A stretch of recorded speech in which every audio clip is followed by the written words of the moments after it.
Hold on a second.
Hello everyone!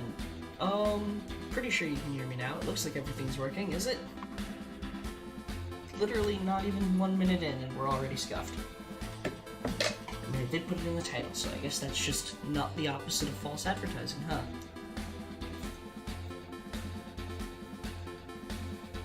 Alright, so this time around,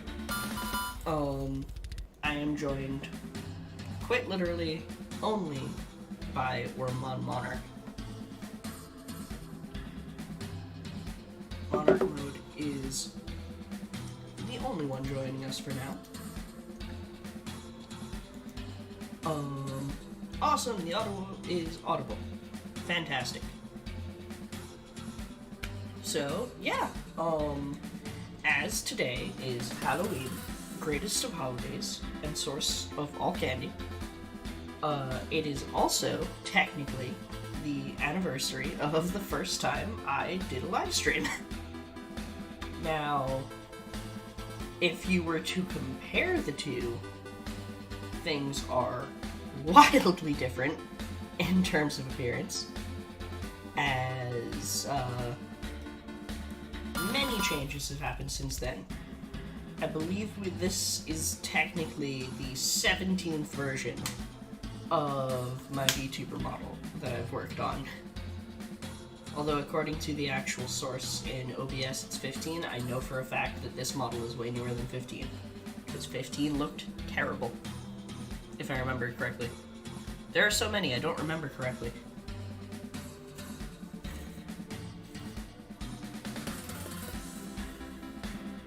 But, with that said, I think it is time to get into what this model even is, actually. Because, as per forgive me what I'm about to do, it is more than meets the eye.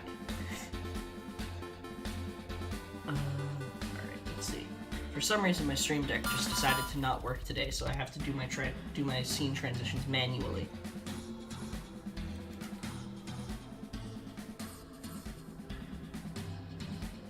Well, that's not right. That is the opposite of right. There we go. Analytics aren't meant for you guys to see.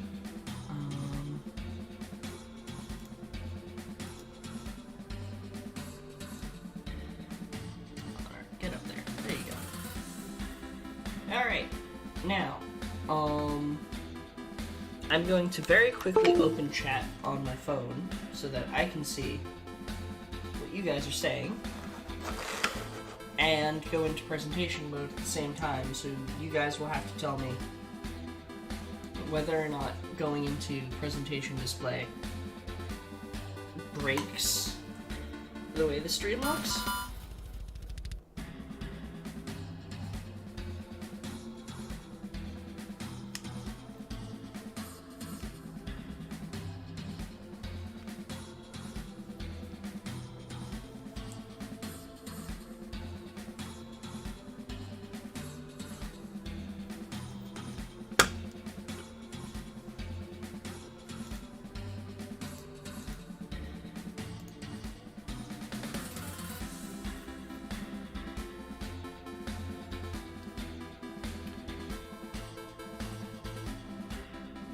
Yeah, that broke things. Alright, hold on.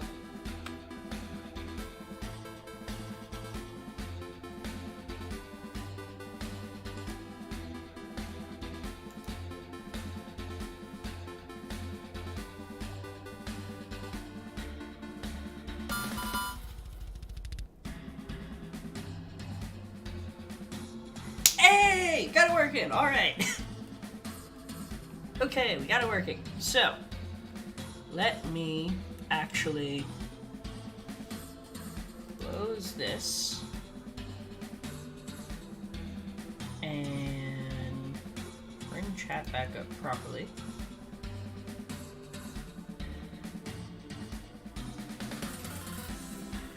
And then I don't even need to have the stream open on my phone. So, just checking. Everyone can see properly, right? Testing, testing, 1, 2, 3. Nothing's broken.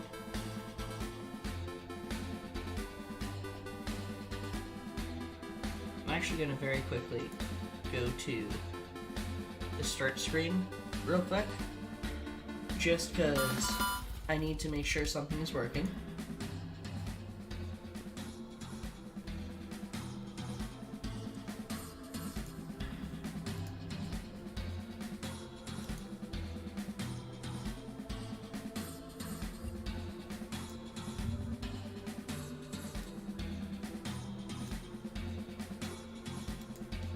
Alright, looks and sounds okay.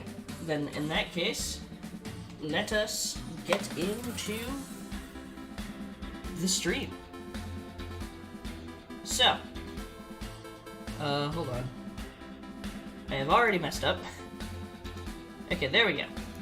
So, Anniversary Special Edition. Rather than covering different research topics of Digimon lore, today we will be talking about who I am and stuff like that. So, Anniversary Special, a cyberzoologist's arsenal and team. Oh wow, that's way further lagging than I thought it would be. Oh wait, I never fixed that.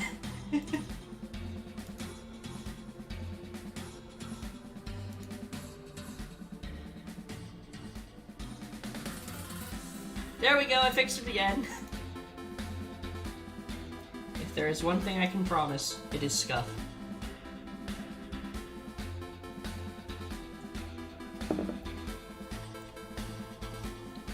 So, I'll wait on... Alright, perfect. Hey, alright, so before we get started, to just say a quick welcome to the people in chat. Hello, Digimon, and hello, Wash.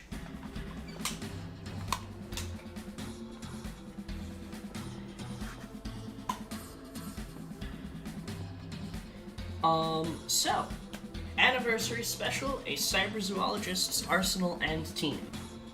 This presentation is going to be a bit of a quick one, but I promise you, there is a little bit more after, and it will be significantly less interesting, I think.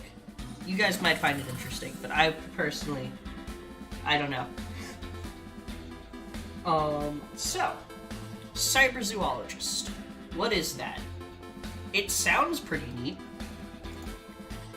Put simply, a cyberzoologist would be someone who studies virtual life forms. Virtual life form, I mean, it's what it says on the canon. A living entity that exists in virtual space.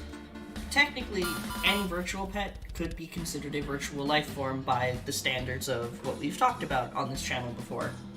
A Tamagotchi, a Digimon, but our main focus is on entities that are aware of the nature of their existence, be that intentional or otherwise. So, a Digimon is, in most cases, aware of the fact that it is a Digimon. It knows that it is a computer program, and it doesn't, and that isn't, like, something that, like, as opposed to, like, if a video game character didn't know they were a video game character, kind of thing.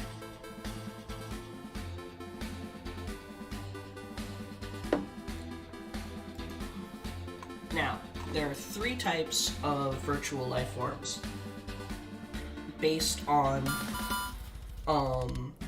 essentially their origins. The first type is a wild, which is web indigenous living data. So, like, for example, Digimon kind of just came about as a result of the network. So they would be wild type virtual life forms. Then there's captive, or conceptually artificial program turned intelligent virtual entity. So again, going back to that example of video game character that doesn't know they're a video game character, but then what if they do? What if they figure it out? That they're basically living in a matrix. At that point, they would be a captive type virtual life form. Now lastly is EXE type, or electric xenotype entity. And what that means is basically a purely electric entity that enters a virtual space and just decides, hey, this is pretty neat. So, wrote them, basically. Or like those like classic, like kind of like ghost depictions where they're able to like haunt the technology and cause glitches and stuff.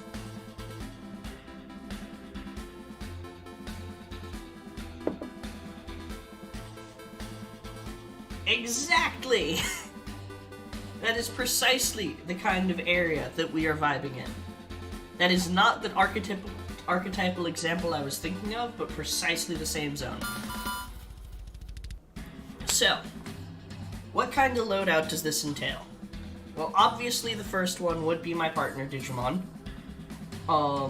And secondly is my model, or rather, its proper name, the Ars Puka.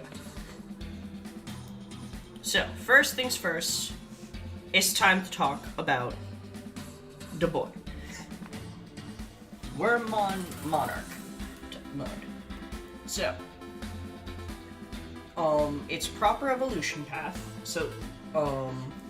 is Wormmon to Hoodymon, Kongomon to Imperial Dramon Paladin mode. And then, when condensed, it becomes Wormmon Monarch. So, if it were to have a Digimon Encyclopedia entry, it is a Wormmon that, through stored memory data and sacred power, has achieved the form of the pinnacle of Holy Knight Digimon before being compressed. It believes with its whole Digicore the ideals not only of a knight, but an adventurer, and it wields those ideals as its code of honor. That last bit, is actually something I meant to remove and didn't catch, because this entire presentation was like 3 times as long as it is now, and then the Frontier Dims came in, and since the Frontier Dims came in, I was messing around with my old detector, and I found out that the way the old detector decides your starter Digimon is based on your name. And so since the detector's evolution system is based on each Digimon has an element, you load your D-Docs up with consecutively higher stage Digimon of the same element, and then they'll evolve into each other. So technically, if you have a detector, you have a Bandai US and Asia assigned partner Digimon and Frontier element.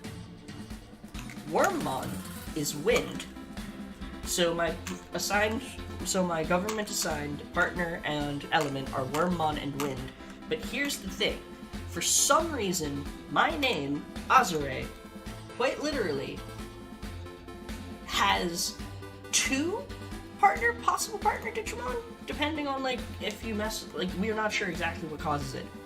But, the other one is Vmon, because of course it's the 2 Digimon that I think I love both Wormmon and Vmon, don't get me wrong. But I have never seen anything that has to do with O2 outside of Hurricane Touchdown and Revenge of Diaboromon. I never got to watch that season. It was never on. So why do I keep getting pushed towards Imperial Dramon? I don't know. I don't understand.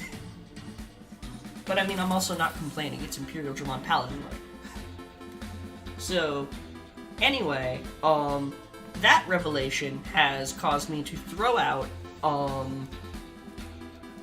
half of the previous version of this presentation, and several iterations of custom sprite Digimon based on Blitzgraymon, Bancho Mamemon, Rafflesimon, so many versions of this stream.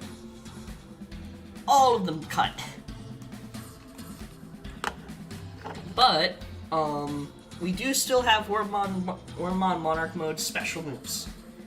So, the first is Caliburna Memoria, which is a blade composed of pure memory data,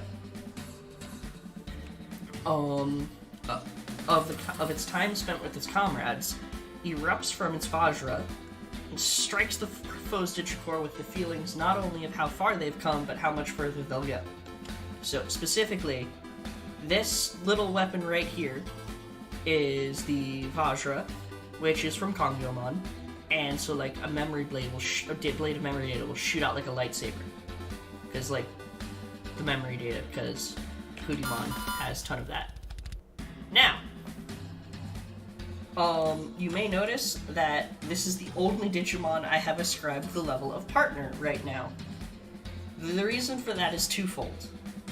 The first is that the technical total number of partners has jumped from like 4 to like 12.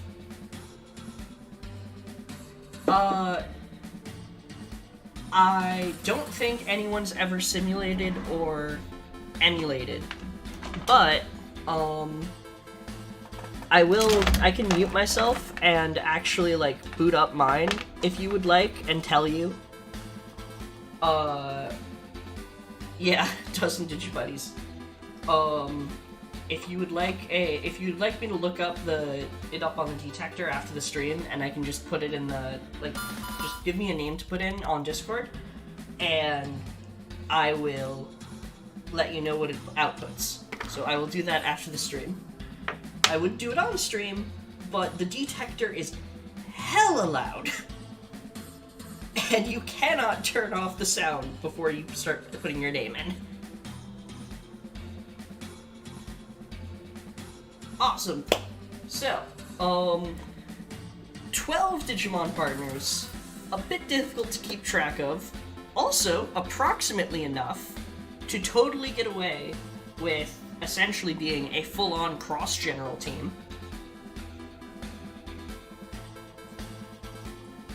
So, Wormmon Monarch / Imperial Dramon Paladin mode, that is our, in cross terminology, leader Digimon. And the reason for that is because Wormmon Monarch is a half bootleg Digimon. Now, this is a story that I know Wash has heard. I don't know if I've gone into it on stream before, but I've chewed off many an ear talking about this. But the way I got started on, so the way I ended up getting into streaming is through the results of the online project, which was, which, if you're not familiar, is a fan project that allows the prong-based Digimon virtual pets to communicate over the internet through the use of an Arduino circuit. The Arduino circuit was originally designed by Blade Saber, and basically the way that project got started was I had gotten my first Digimon keychain, the version 20th, Zubamon colors, and wanted to be able to battle online. So I got in contact with Blade Saber, and in exchange for being her unpaid intern for a little bit, when working on the Pendulum 20th's data, she taught me how to read the information, and eventually, while brainstorming, mostly her, I did almost none of the actual technical side, and I don't even remember if I had, I might have, like, just said something that sparked the idea that she had, but, like, to make clear, my influence on this part, almost completely coincidental. Like, I wanted it to happen, but, like, the amount of impact I had, I could have just not been there, and she would have come up with it anyway.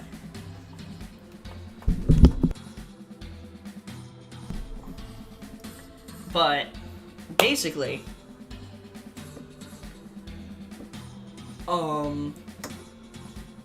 we figured out a way to, essentially, by changing the way the code structures were used from her original project of the Digimon Electronics Communication Project, we figured out the way that essentially,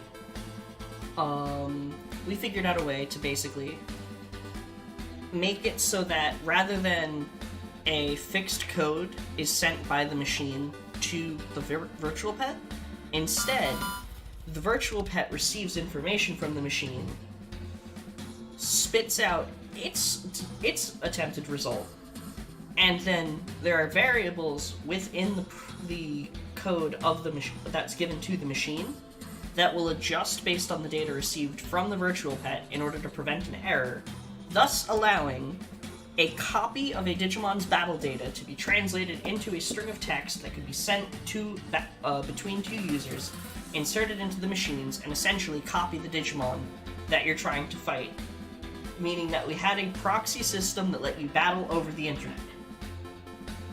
The only reason that exists is because of a bootleg Digimon VPET emulator that it was called Digimon Unlimited.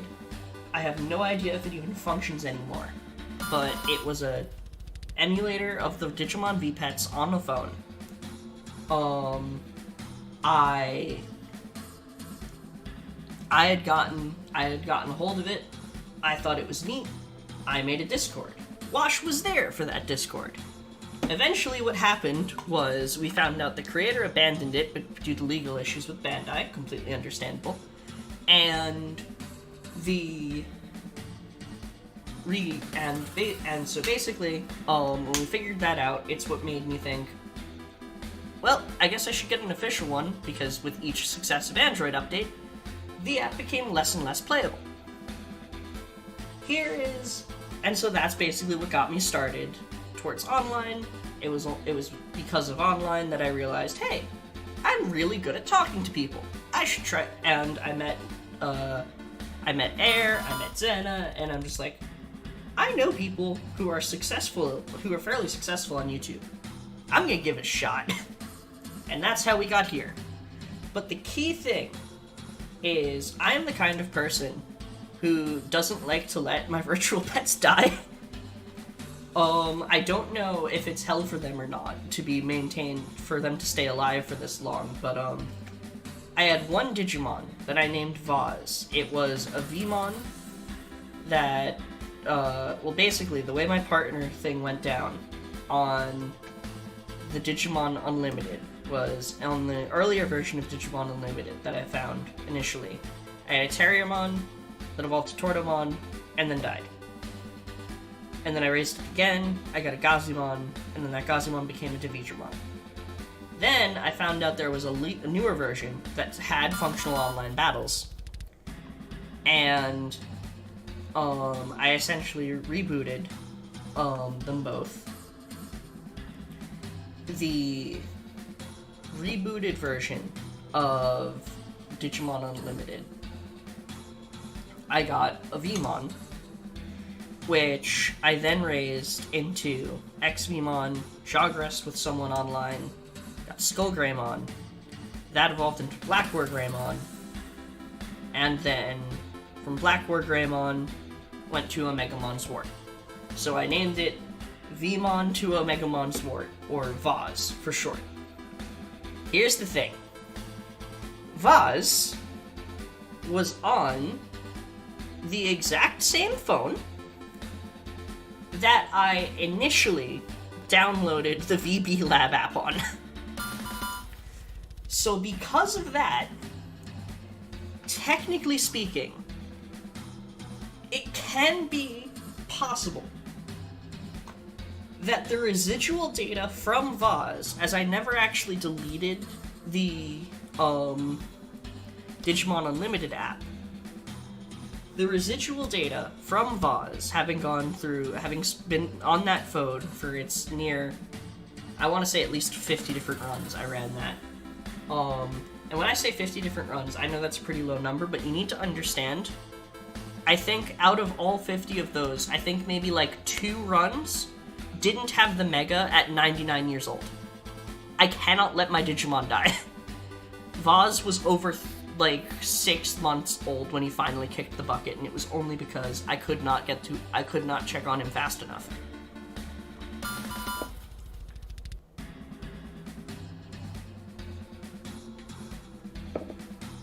But anyway, I install the VB Lab on the same phone that I had Digimon Unlimited. So the idea is that the in-app gift Pulsemon would have come into existence on a system that contained the bootleg data, Digimon capture data, of at least 50 separate runs of Digimon Unlimited. So I imagined that the Digicore of that Pulsemon very likely would just be Vaz's Digicore inhabiting an official Digimon body. And so, through iteration after iteration after iteration, eventually, it's revealed. Hello, Aaron!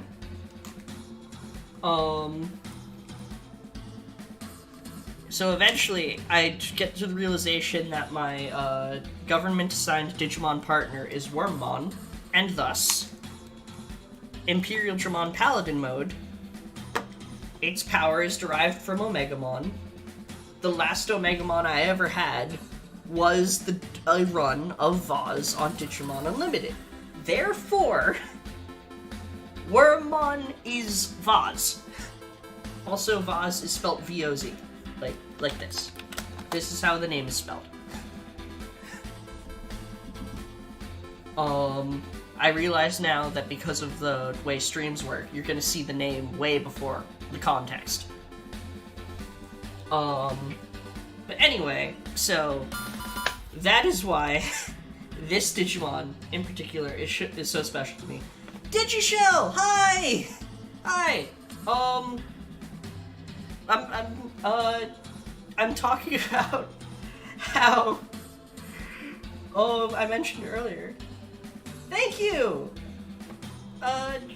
Thank you for stopping by. I'm glad you came, even if you can't stay long. I was just talking about how I had a bootleg Digimon VPET that I kept alive for nearly half a year because I just can't let them die.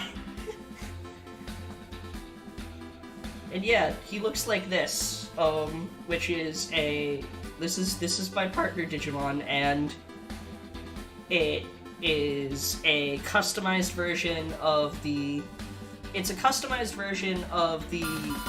Wormmon sprite from the Vital Bracelet. So this is the representation of that Digimon that has... It was around for so long that it's basically the default partner now, and it has been integrated into official Digimon data now, so... Former bootleg, no longer a bootleg. Thank you! Go get some sleep! Why are you up at 3 a.m.? That's something only I should be doing. And I shouldn't even be doing it. Have a nice night. Go get some sleep. Alright, so, we've spent plenty of time talking about Wormmon Monarch. Right, Caliburna Memoria, memory data lightsaber. The other special move that Wormmon Monarch would have is Net of the Round, which is a variant of Sticky Net that captures the target's spirit to convert them to its cause. As it usually fights for just causes, it's usually just kind of like a rallying cry. However, it has been used for mischief as well. So basically it's like, use a Sticky Net, and the Digimon that it captures, basically just like, it's kind of like that trope of like, they're like, two people are fighting and then their feelings are like made clear to the other via the fight. Aaron's an EXE? Wait, hold on. As in this kind of EXE, electric xenotype entity. Wait, EXE. Wait a second.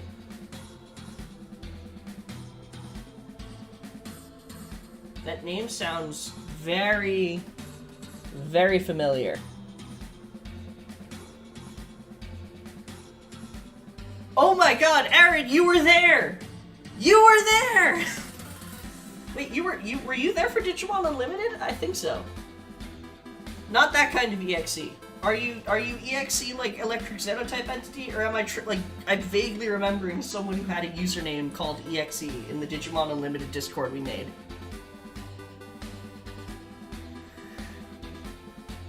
Wash, am I going insane? I think I might be going... Oh, don't answer that. I'm already insane, I know.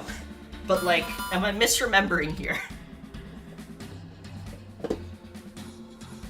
Yes to which? Yes to which, EXE?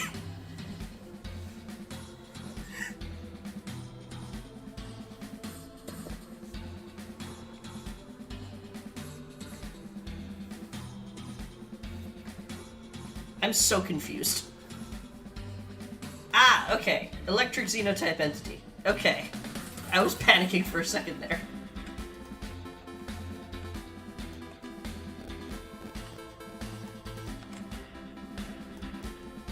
But yeah, we've already found yet another virtual life form. Alright. Now, we've talked enough about Wormmon Monarch. Next thing we've got is to elaborate on the Arspuka. So, that is the wrong... Ah, right, I forgot. Okay, so this is extra slides where I was going to explain about that Digimon Unlimited story. But I forgot to. So here's the information about Arspuka. So. Okay, great. I'm not going worse. I'm not going crazier. Fantastic. So, the Arspuka. Here's how it works. Ars stands for Artificial Spirit. So similar to the ARMS project, or Artificial Monster project. The Ars replicates the capabilities of the legendary spirits derived from the Warrior 10. And it works similarly to an account avatar, akin to the concepts from Cyber Sleuth, Summer Wars, or Bell, if you've seen those two movies, of essentially being directly controlled by the user through an outside interface, or VR. Bell is very weird about how its system works. But it's based in part on the visualization system of Digimon Capture, as it allows for essentially it allows for a device or network's internal systems to be viewed as a cyberspace, and serves to differentiate virtual life forms from their newly rendered habitat. Or, in short, it's as if you took Digimon Capture, as in the visualization program, and attached it to a system to a video game that gave you a player character to control, and then gave you a UI to interact with it.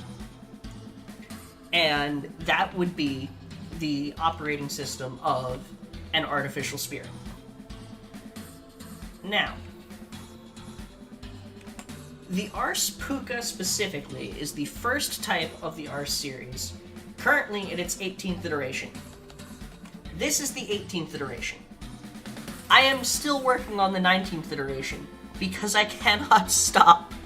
Please send help. It's named for the mythological Puka, which is a shape-shifting creature from Irish folklore. Irish is supposed to be capitalized. It specializes in temporarily integrating the digicores of an extant Digimon and assuming a new form and gaining new abilities based on that data, which is a process called Henshinka.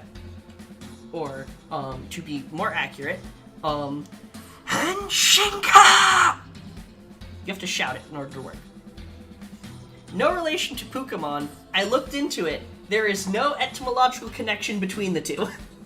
I had to look it up like 6 times to reconfirm. But according to Wikimon, the etymology of Pokemon has no relation to the Irish concept of the puka, despite them both being somewhat vaguely water-related. So, Henshinka, or Henshinshinka, is the temporary integration of multiple digicores into an Arse unit, resulting in a powerful Digimon-like entity which is under the direct control of the user, as opposed to like Digimon World-style combat where your Digimon are just listening to vague commands that you give them. This is directly, almost directly controlling, almost like a fighting game. Or if you were playing as a Digimon in something like Digimon World 4 or something. I've never played Digimon World 4. I don't know if that's accurate. But, the way it works is that, the free-type Digimon becomes, base. The vaccine Digimon would become a kind of armor. Data Digimon becomes a sidearm, or weapon. And then Virus Digimon become the main weapon. And so this is, like Rumble Arena, for example. This is these are the 12 Digimon that are the partner Digimon. So, for vaccines, we have Ancient Irismon, Imperial Dramon Paladin mode, and Ancient Beatmon. Though I found out earlier today that the dub names for these two are Ancient Kazemon and Ancient Beetlemon. Ancient Beetlemon I think I actually prefer, but whatever I'll end up referring to them as whatever they're called in the Vital Race app. For data types, we have Bancho Mamemon. Obviously, it's not Bancho Mamemon yet. I am not big enough to be able to get access to my 20th anniversary BE months before everyone else. I would love to be that big, but we're not there yet. Emphasis on yet. We're gonna get there someday. So right now, this is a Browaludramon. Then other data types are Lotusmon and Ancient Troyamon.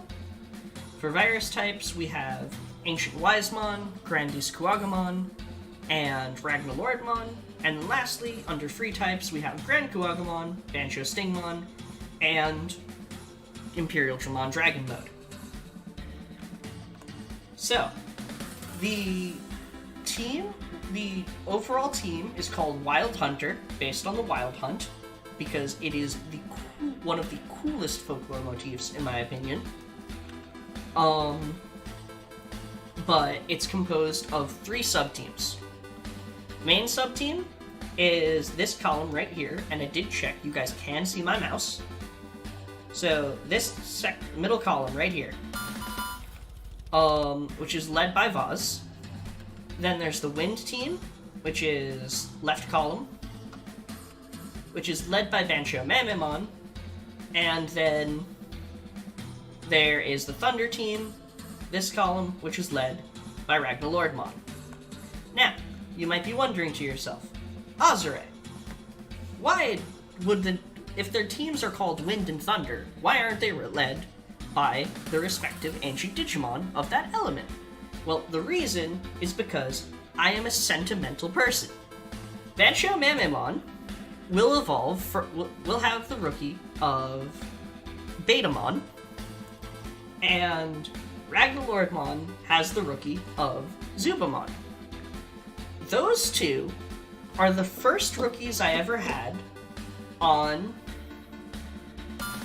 Those two are the first rookies I ever had in Hacker's Memory, and then after my first couple runs of the Digital Monster version 20th, every time I raised the version 1 egg, I would go for Betamon instead of Agumon. So, those two are also of the status of Du Bois. However, they are not Du Bois. They are just, like, if you were to imagine a pyramid of how sentimentally attached I am to these Digimon, which is not to say that they're, like, my favorites or anything, but just, like, not like favoritism of the individual Digimon, but just, like, how attached I am due to current levels of sentimental value. Wormmon Monarch's at the top. The next stage below is Betamon and Zubamon. And then everyone else. But I'm going to get very emotionally invested in all of them. And, if the Vital Bracelet stops being able to if we end up at a point where we end up losing our Vital Bracelet Digimon, I will not. And that is all I can say on that matter. But, one sub-team, up to 4 Digimon, can be loaded into the Arsapuka to trigger Henshinka. So the main team, like I said, it's got Vaz as the leader. Then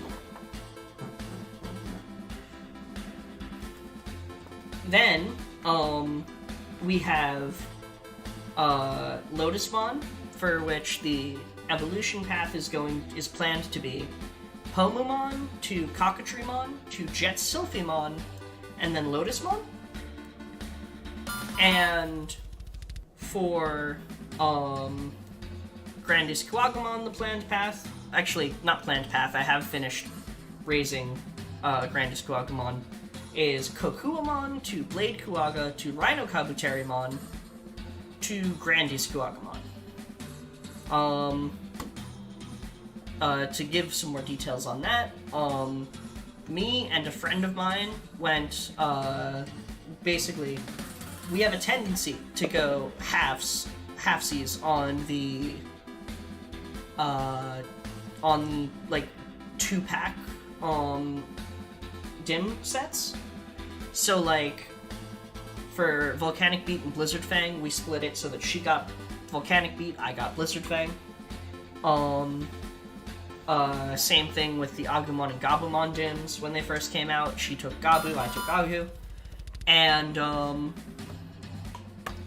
the way we did the Frontier sets was she got the Fire set, I got the Light set, and we are currently in the process of mailing... she's in the process of mailing Fire and Wind, and I'm in the process of mailing Light and Dark. We're mailing them to each other, and then once they actually arrive, then I will be raising the Wind dim aspect of this setup. The reason for that split up is because her partner Digimon is Bearmon, and now it's finally on an actual, like, recent virtual pet, so no way in hell can we risk her not having Bearmon.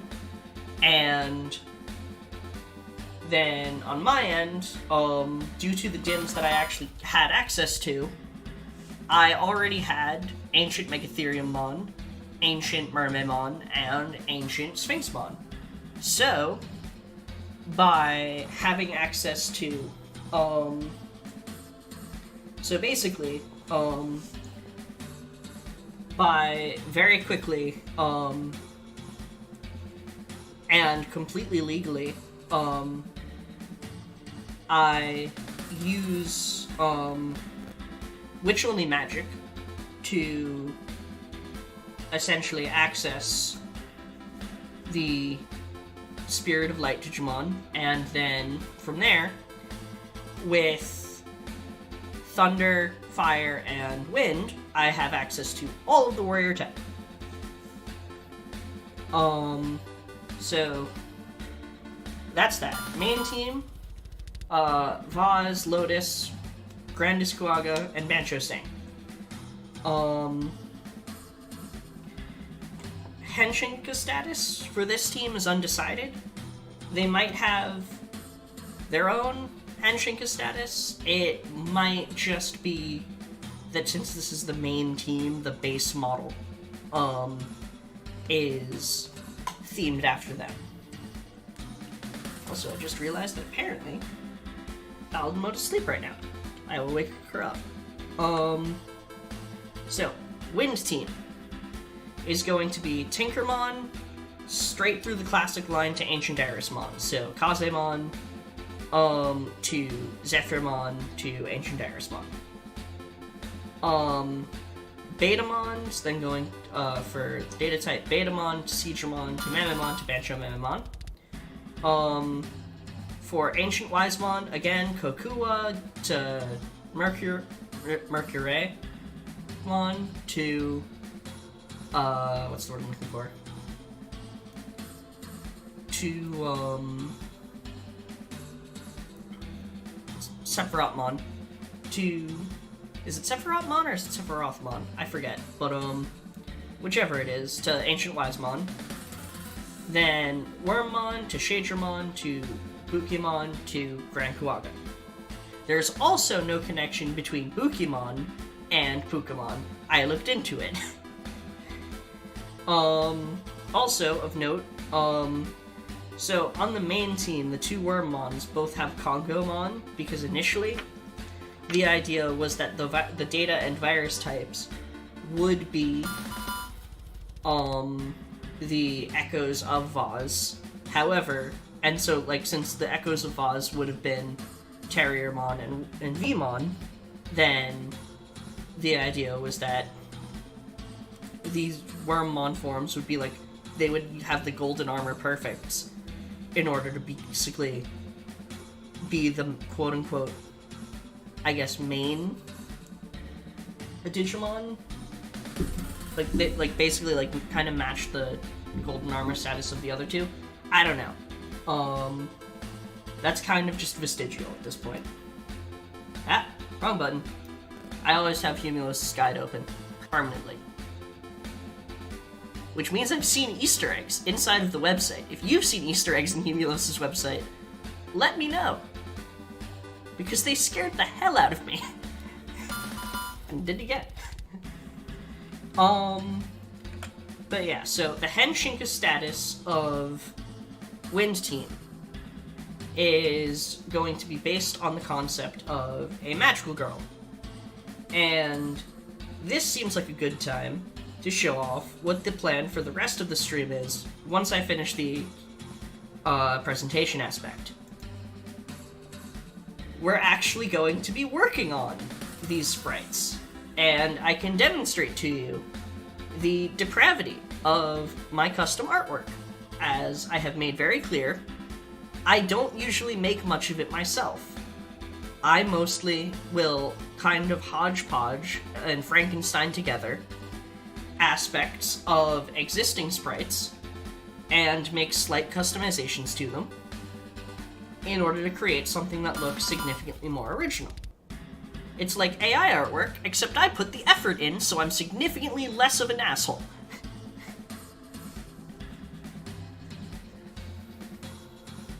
And so, in this case, this is the current version for the Wind Team Henshinka, which is unfinished. I still need to add shading and stuff to the hair. But this is the one that was almost done before stream time. As you can see, the kind of like glowing aspect is very much colored after the wind emblem. It very clearly is using a modified version of Kazemon's headset, but the color of the armor comes from Ancient Irismon. The bat quite obviously comes from Bancho Mememon, but it's also it's half bat, half microphone, which is meant to be a reference to Fooly Cooly, kinda. Yeah, thank you. And the gloves have been changed to kind of basically be like magic gloves, as they're supposed to be like the same color fabric as Ancient Wisemon. And then lastly, her dress and boots, although the boots have been like partially armored. Like, the dress and boots have become partially armored, but their coloration actually comes from Grandest Guagamon. So, as I mentioned, free type base, vaccine type armor, data type armament, and virus type armament. This is the formula for Henshinka. Thunder Team. Kokabuteri through the traditional Ancient Beetlemon line. So, Kokabuteri, Blitz, Bulg, or I don't know what the app's going to translate Bulgmon as. I kind of like how Frontier renamed. Like, I kind of like the Frontier dub names, to be honest. I like the way that Burning Greymon, Kendo Garurumon, Metal Kabuterimon all tie back. Even Korikakumon. They all tie back to existing Digimon of those elements so well. It fits. We know for a fact that it fits because all of those Digimon fall into the Digimon families that their respective ancients are supposed to have their abilities been inherited by. Burning Greymon. Greymon is a dragon dinosaur adjacent type. Those are derived from Burning Greymon. Greymon, fire type Digimon. They're dinosaur / dragon types. What did Ancient Greymon's abilities get inherited by? Dinosaur dragon types. Light. Kendo Garurumon. Garurumon is a beast type Digimon. What did beast type Digimon inherit? The abilities of Ancient Garurumon. Metal Kabuterimon. Kabuterimon is an insectoid type. What did insects inherit the abilities of? Ancient Beetlemon. Korikakumon. Ikakumon is a mammal type Digimon, specifically an aquatic mammal type Digimon. What did mammal type Digimon inherit the abilities of? Ancient Megatheriummon. Of all of the dub changes, Frontiers simultaneously make the most and least sense. And I honestly, at least for the Beast Spirits, 100% understand and approve of them. I would not in any way be disappointed if Retromon was in Japan at one point, just kind of recanonized as a Greymon type Digimon. Because we have Greymons that aren't called Greymon. Look at Samudramon, or its actual name, Gaiomon? I don't know how to pronounce that. I'm just gonna call it Samudramon. Samudramon is a Greymon. It's not called a Greymon, but it is a Greymon. Retromon should be like Samudramon and still be considered a Greymon, despite not technically being a Greymon. Same thing with Garurumon. Nothing can top Citramon. Citramon is beautiful. But yeah, getting back to the topic at hand. Pomumon to Ancient Troyamon. Again, it's Pomumon, Arbormon, Paddledramon, Ancient Troyamon. Zubamon to Zuba Eagermon. Then Hisariumon, because I really, really like Hisariumon, both in that, its special move literally turns it into a sword anyway, and also because it has that kind of, general status, which I really like.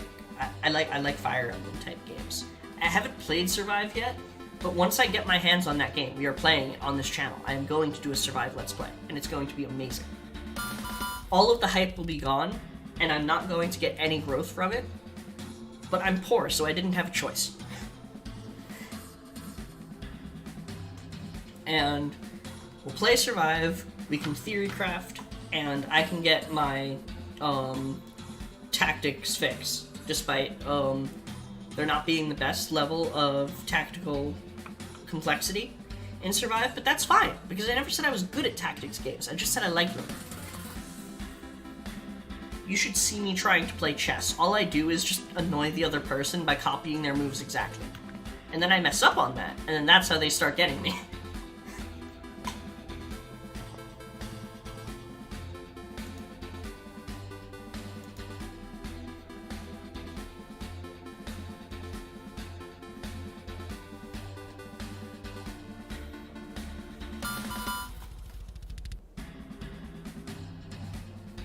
Alright, so then Wormmon to Shadramon. This is the other thing I was getting to. The two side team Wormmon Evos, they become Shadramon, and then the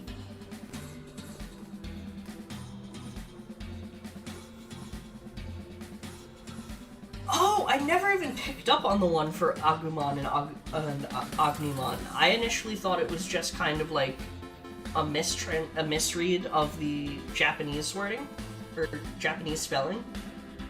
But I do like the idea of Agunimon and Garurumon.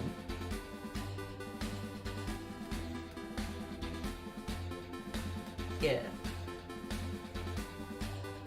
That's a cool one, I never even picked up on that. But yeah, so the two... Hold on, let's go back to here. So, Grand Kuagumon and Dragon Mode.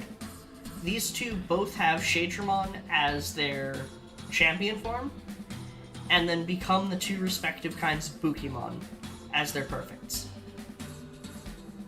No, dude, that's fine. Go for it. I mean, especially because I'm almost done with the presentation anyway, and Monspiracying is a fantastic way to fill the air while I'm actually doing the sprite stuff. Because that is the other thing. The secret thing we're doing afterwards is we're going to be working on these.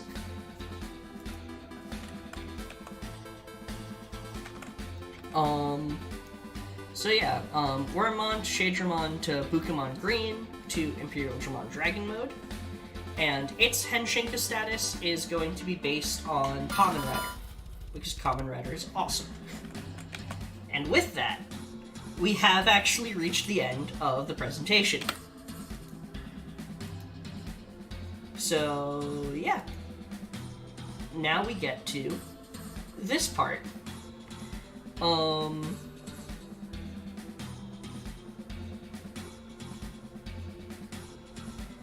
And I apparently actually messed up on something there.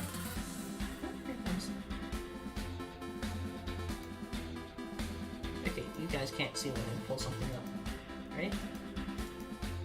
I can't tell. It's not letting me check. Hold on, I actually forgot. I never actually downloaded that. The way that this works is I go to Humulos's site, because it is a fantastic source of sprite work.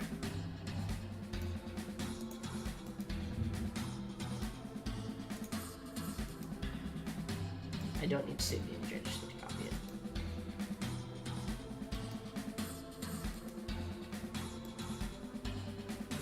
And then, new layer, paste. Wait, no, that's the wrong thing. I don't need to upload that. But yeah, we've reached the art portion of the stream. If anyone has any mini Monspiracy or lore topics they want to talk about, or just stuff in general, go for it. Because we need to fill the air somehow while I try and demonstrate my inability to art.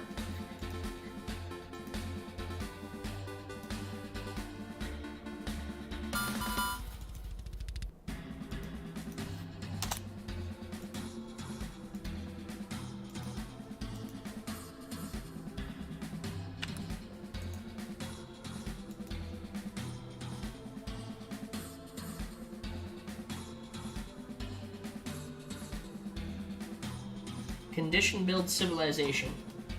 I do not know what that means.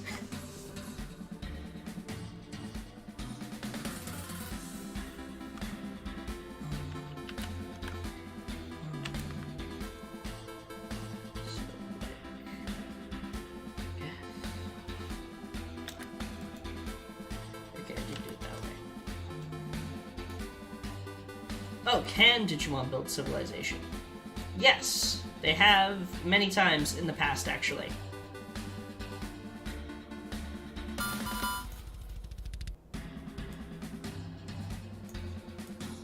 So...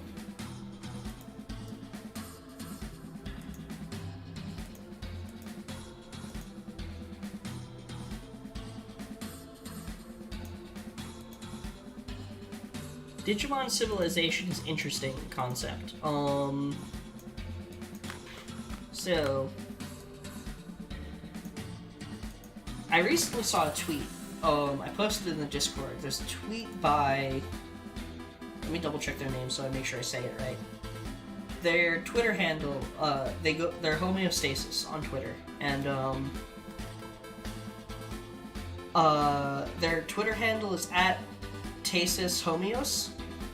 And basically, they just didn't upload about the entirety of the X antibody saga, which is interesting in its own right. But one of the things it touches on is how Lucimon's arc essentially starts out as being created to allow Digimon to basically overthrow.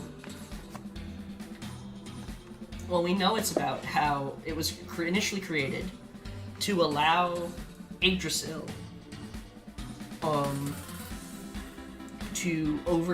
Yggdrasil or Colonel to basically overthrow the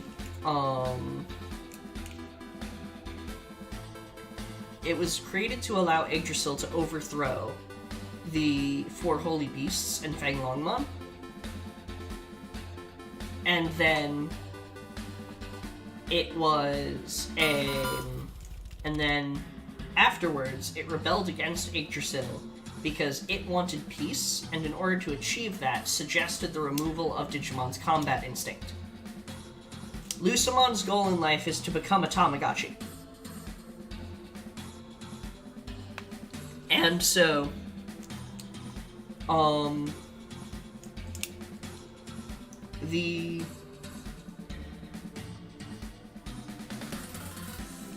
basically,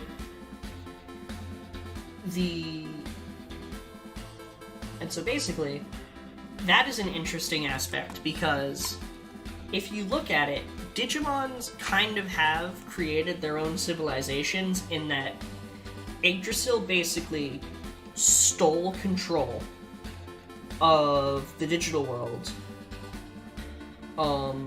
from the people who initially created it.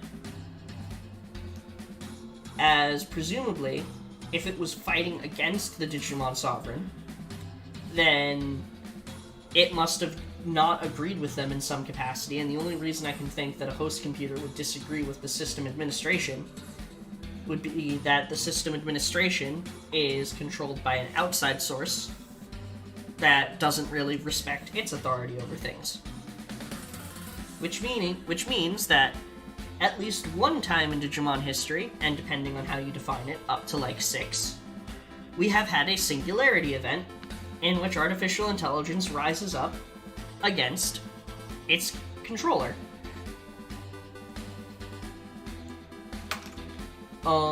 If you are willing to allow that controller to also be a kind of artificial intelligence, then it's like 6 times where Digimon have risen up against Yggdrasil. Or whatever is currently the governing system.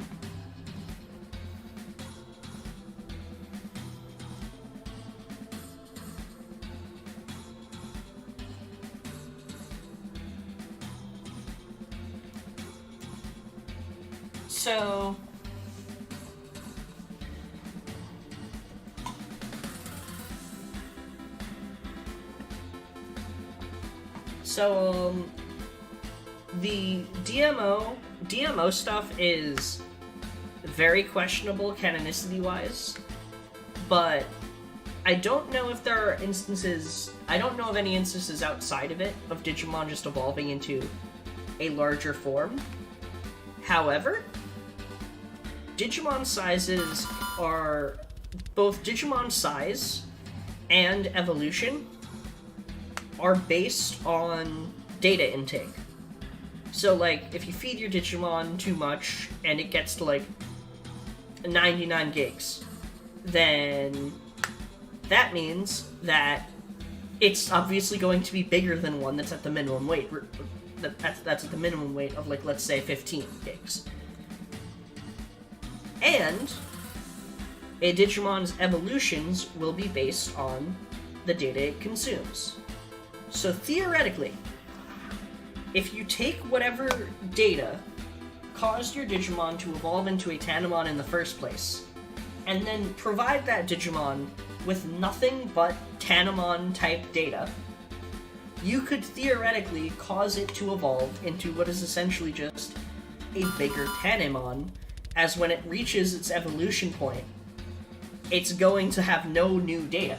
It's not going to have any other kind of data to express. It's just going to have Tanemon.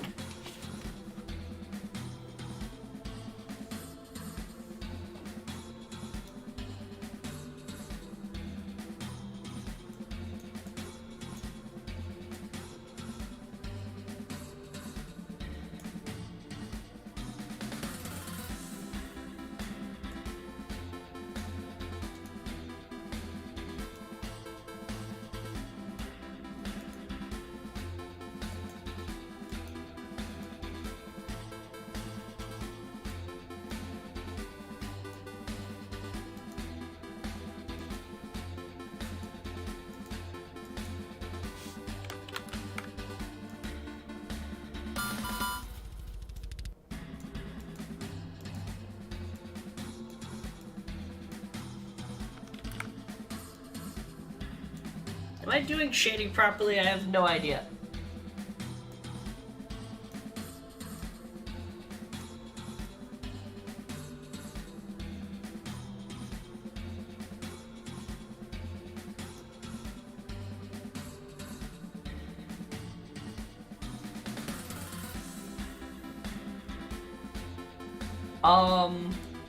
Sorry, Aaron, I do not understand what you mean by that. Though now that you said Bloodlines, I'm not going to be able to get the opening of Get a Robo Arc out of my head.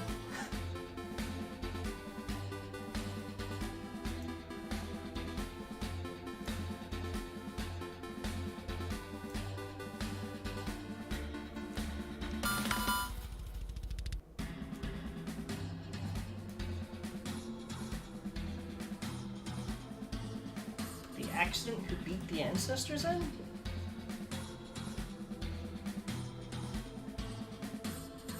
Nah, I'm guessing you're, like, on mobile, and it's just kind of like, I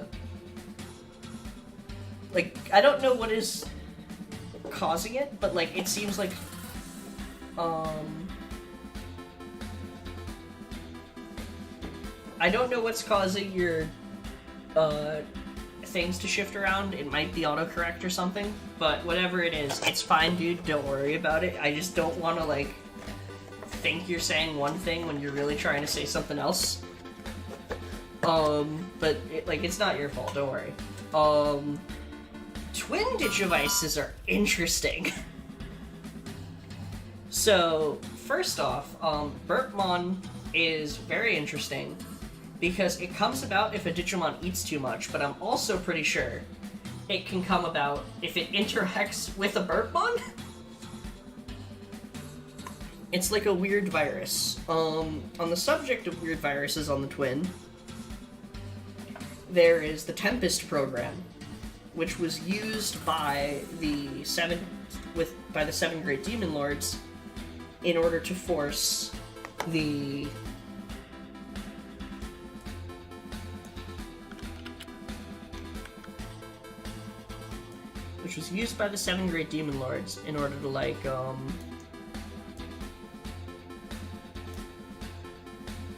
what's the word I'm looking for?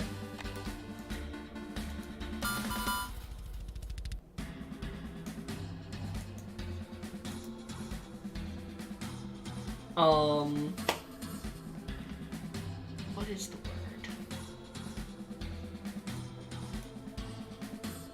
It was used by the seven Great Demon Lords to send the Digimon Sovereign crazy.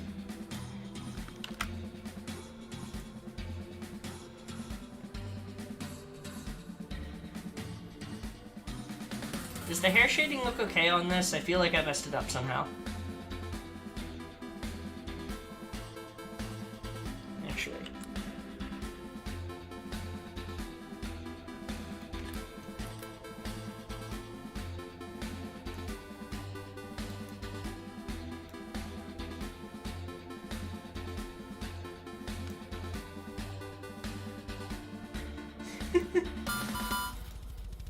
Nah, don't worry. I'm just as much an amateur as you are.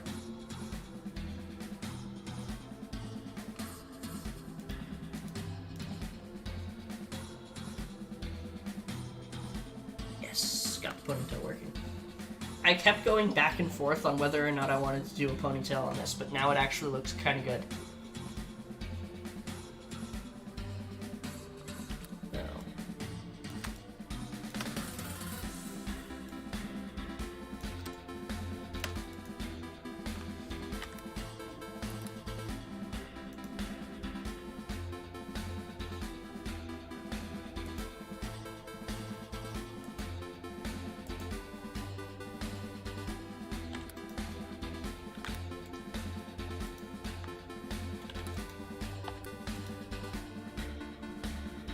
There we go.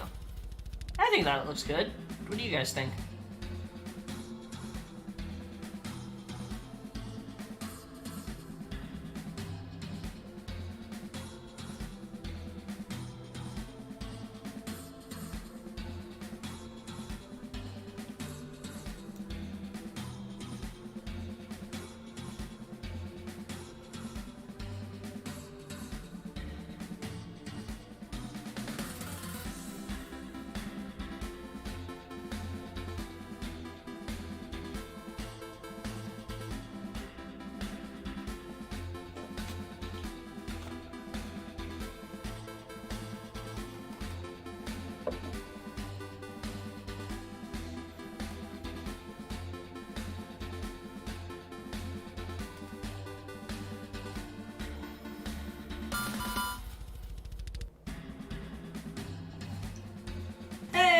Draggy's here.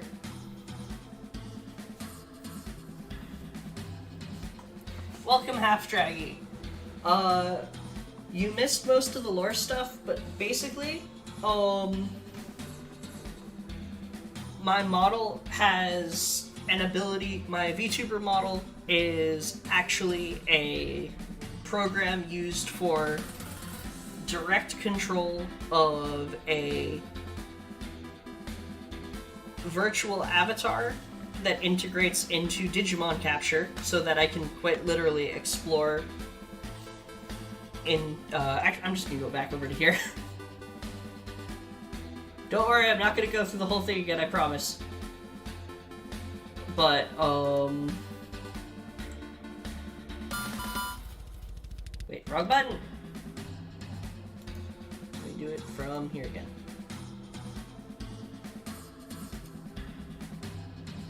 So, model is called the Ars Puka. Ars is artificial spirit, based on the spirit, the actual spirits. Works kind of like the account avatars from Cyber Sleuth, Summer Wars, Bell, etc. Basically combines controllable player avatar with the,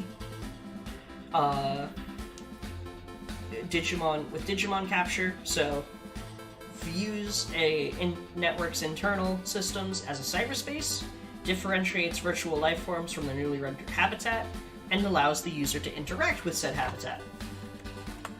Ars Puka is named for an Irish shapeshifting creature, and its specialty is in temporarily integrating the digicores of extant Digimon and assuming a new form and gaining new abilities based on that data, which is referred to as Henshinka. Which is Henshinka, short for Henshin Shinka, is actually, I forgot to mention this, it's based on an abandoned project dated around 2002, which, if you aren't aware, the original prototype concepts for Frontier essentially boiled down to the essentially they boiled down to an idea of basically taking biomerge and making it a full-on evolution system, as opposed to being a kind of what's it called? As opposed to being just like a final evolution. Yeah. So basically, it was like Takuya would have fused with Flamon in order to become a Gunimon. And then I'm not really sure how evolution would work from there. But yeah, it's a combination. You fuse with the Digimon to become the Spirit Digimon, which supposedly is the origin of why they're called hybrid class Digimon. Or hybrid stage, and then like the class denotes their power level.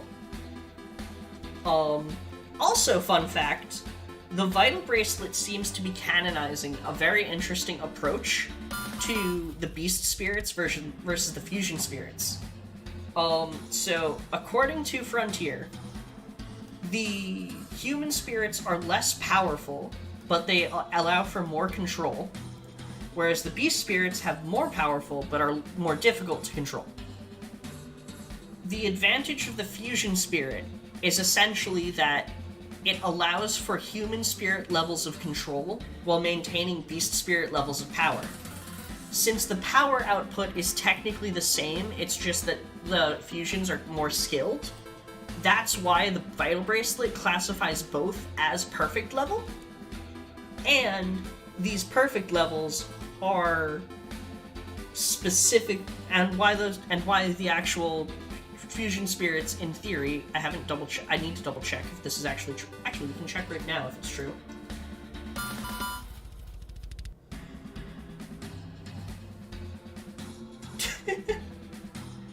I am very unfamiliar with Kirby lore, but that sounds entirely accurate.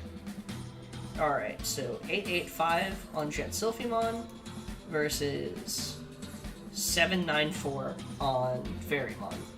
I don't know if those are better or not. I've never understood Vital Brace stats.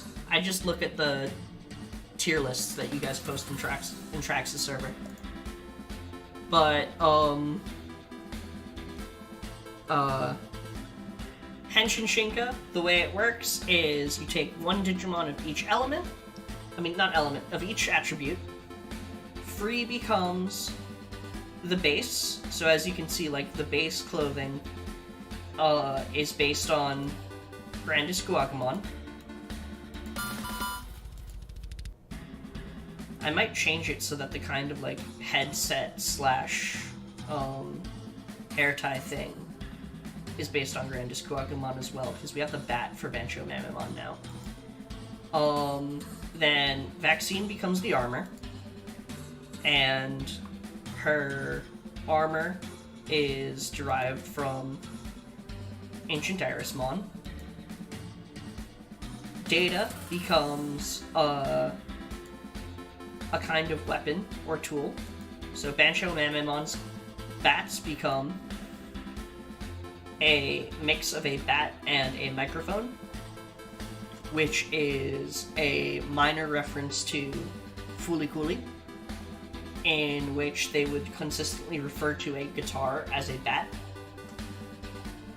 So now, I am going to consistently refer to a bat as a microphone.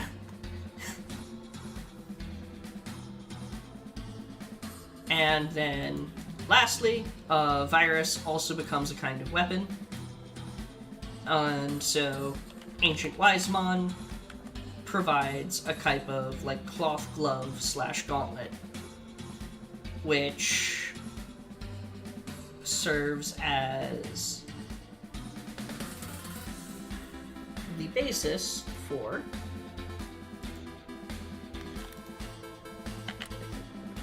these. There we go. Which lets her, like, cast magic or something. Also, the reason for this being the case for what each type becomes is actually due to the actual origins of the attribute system. Free becomes a base because free does not in any way clearly connect to its specific environment as a means of survival.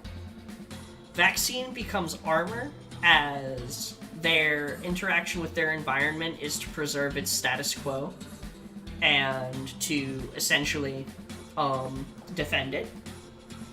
Data becomes a kind of like sidearm weapon as its purpose is to Data becomes a weapon as its purpose is to its methods are to adapt to its environment. And virus becomes a weapon because its purpose is to modify its environment. So the bat is a more adaptable type weapon as it can switch between blunt and more sound-based damage types. Whereas the virus type, whereas the gloves, which allow the ability to cast magic, are virus-based, so they're at changing the environment itself.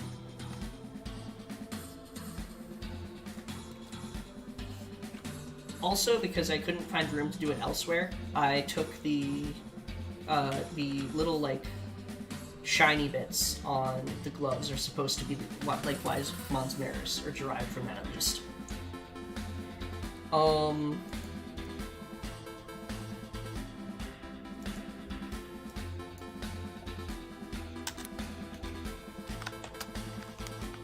Naming this.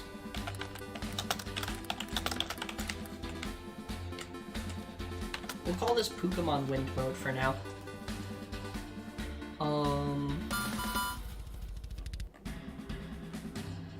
I think that's good. I can't think of anything else that to add to this. Oh right, that's the other thing I was gonna do. The other thing that I was gonna do was to get this and do this. There we go. Yeah, that looks better to me.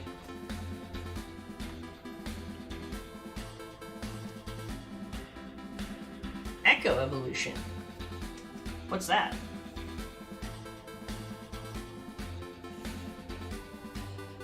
I am intrigued.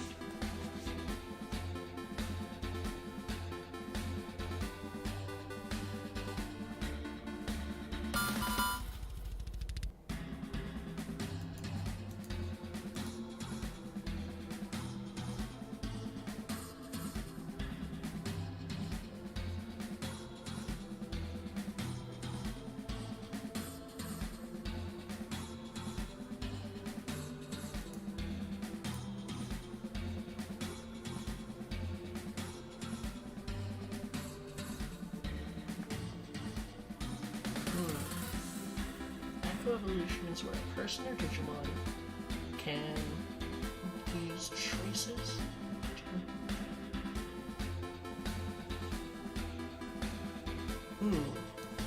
Okay, so like, do you mean echoes as in like residual data in the environment?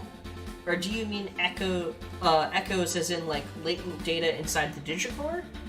Or do you mean echoes that are like past lives of the Digimon that are being called out in the current evolution cycle?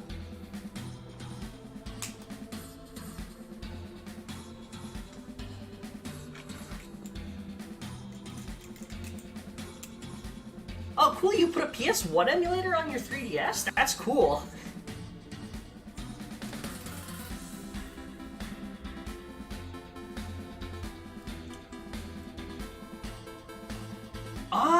Okay. So, interesting thing about that. First off, the use of residual data is actually how Digimon approaches the concept of necromancy. Ah, man, that sucks. There must be some way to fix that, though, right? But, so, residual data of Digimon that were in an area in the past that died there being reanimated by the abilities of an existing Digimon is actually how Digimon approaches the concept of necromancy. If you look at Mummymon's profile, for example, that's precisely how its ability to resurrect the dead works.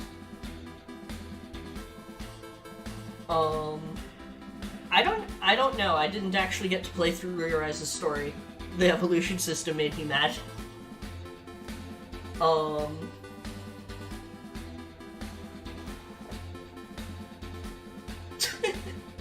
Okay, that's pretty funny. The lengths that the Digimon community will go to in order to play the video games is incredible. Also, an idea that I just had.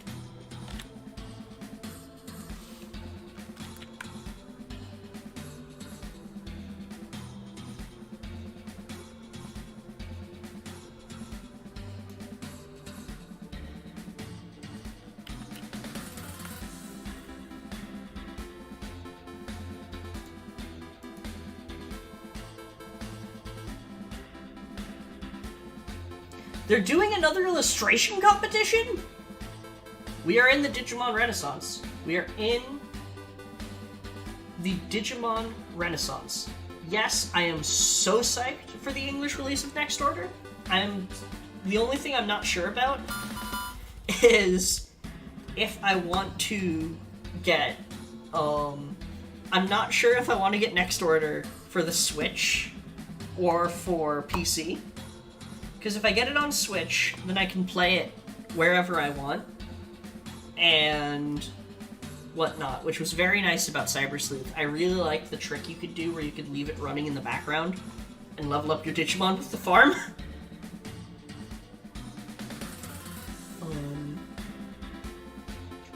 Oh, interesting. So, residual leftover...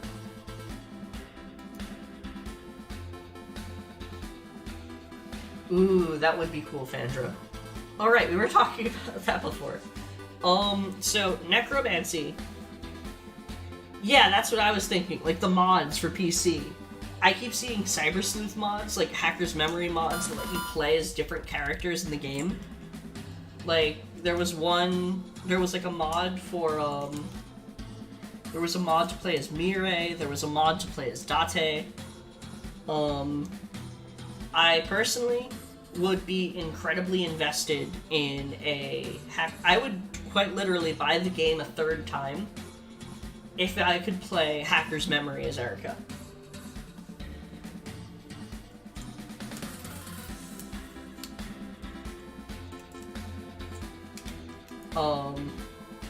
Would playing Hacker's Memory as Erika basically turn the entire game into a softcore Otome game? Yes. Do I care? No. Oh, do those mods corrupt the save file? Great, there goes my next paycheck.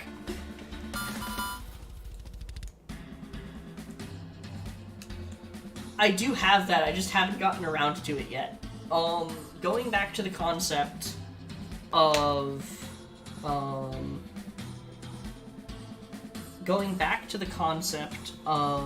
what's it called?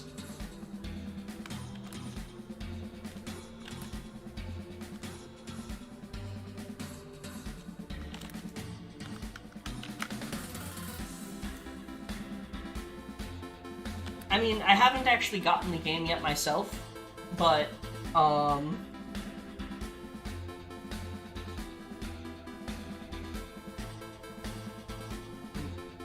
mean, that makes sense. They are doing the new movie, so they'd probably want to get rid of the old version.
Okay, yeah, that looks good. Ooh, Harrispawn in the works. That sounds fun. Going back to Aaron's idea. So residual data is the basis for some necromancy-based stuff in Digimon. Latent within the Digicore has been interacted with by X-Antibody, as well as the concepts of burst and blast evolution. So, like, Beelzebub blast mode, the blast modes from the Excel, and then I don't think anything has touched upon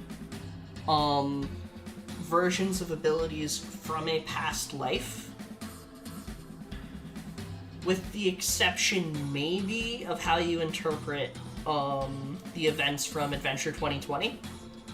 Because Adventure 2020, all of the Digimon that were partnered with the Digidestined are supposed to be the reincarnations of ones that fought in the previous war. And so they have access to their abilities from the previous war, but then being... I actually have been reading the Digimon Dreamers manga because I found some people who were translating it. And that's all I'm going to say on the matter. But, I am very excited to see the stuff that they finally give us with Witch Only. What if we just get a full-on Witch Only dim card, huh? Brazil is not canon to 2020? I don't understand what you mean, Wash. What do you mean? Does the country of Brazil just not exist? Oh god. That's terrifying.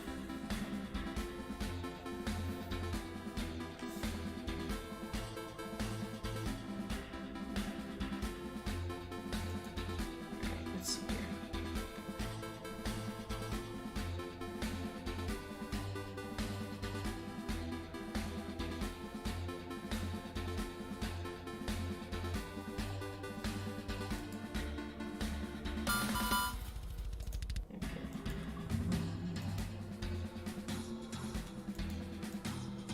Want to get VV idle sprites, courtesy of Humulos. The trick is when you open, if you right click on it and open it in a new tab, it will just open one frame.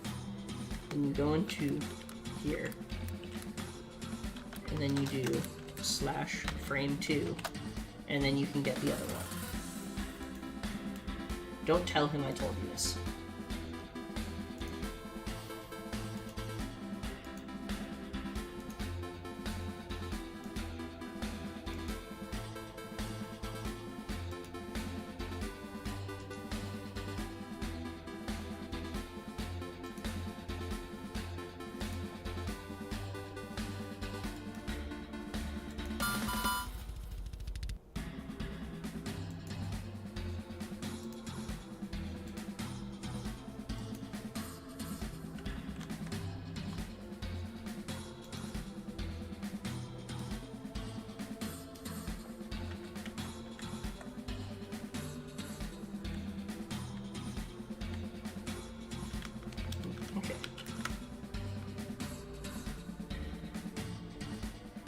Oh yeah, 100%.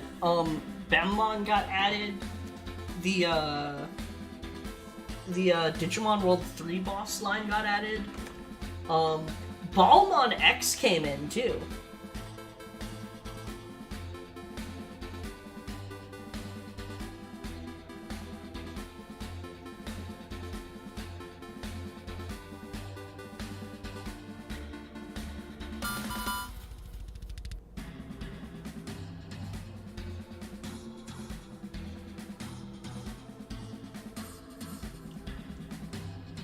Yeah, there's so much cool stuff going on.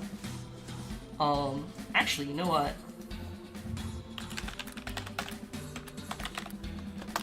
Let's hop over to Digimon.net and give that new journal a look.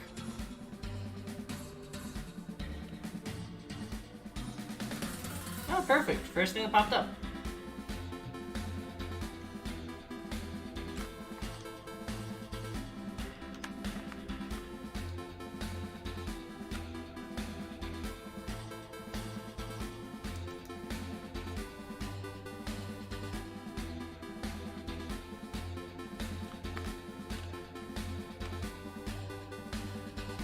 Alright, so, Alphamon.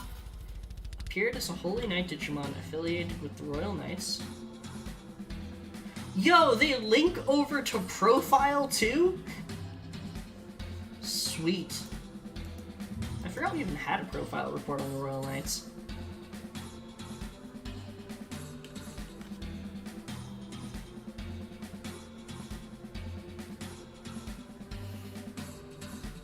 Oh yeah, it was the last one.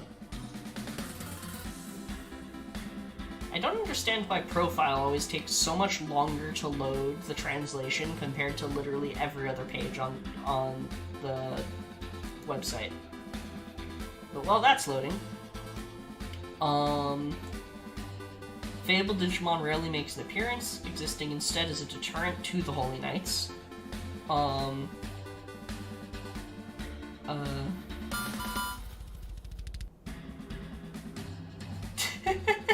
I cannot wait for Profile to come back. I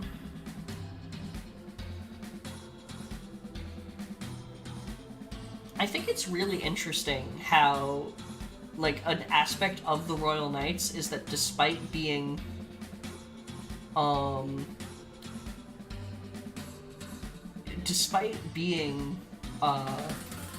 team of sorts, they're all kind of, like, act independently, have independent thought processes, and all act on their own understanding of Yggdrasil's orders, which is usually not really conveyed, as a lot of the time it's just like, at least one of them is just given the position of, yeah, so Yggdrasil said to do this, so we're gonna do that, and then like one person's like, but genocide is bad though. I think my favorite depiction of them is probably Cyber Sleuth, because Cyber Sleuth really did kind of convey that kind of different philosophies kind of vibe. Like, Craniumon is, like, absolutely loyal, but also, like, still true to, like, the one-on-one combat thing.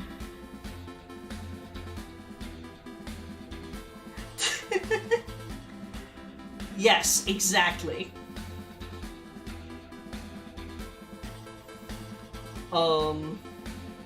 Like, to go through, like, if Yggdrasil's like, order me a pizza, Ulforce Vtuber just goes to a pizza place and gets, like, a fresh pizza. Examon, can't tell the difference between a real and fake pizza because it's too small. Omegamon would probably just spend hours trying to figure out, like, but which toppings should we get? Gankumon would make the pizza with his bare hands.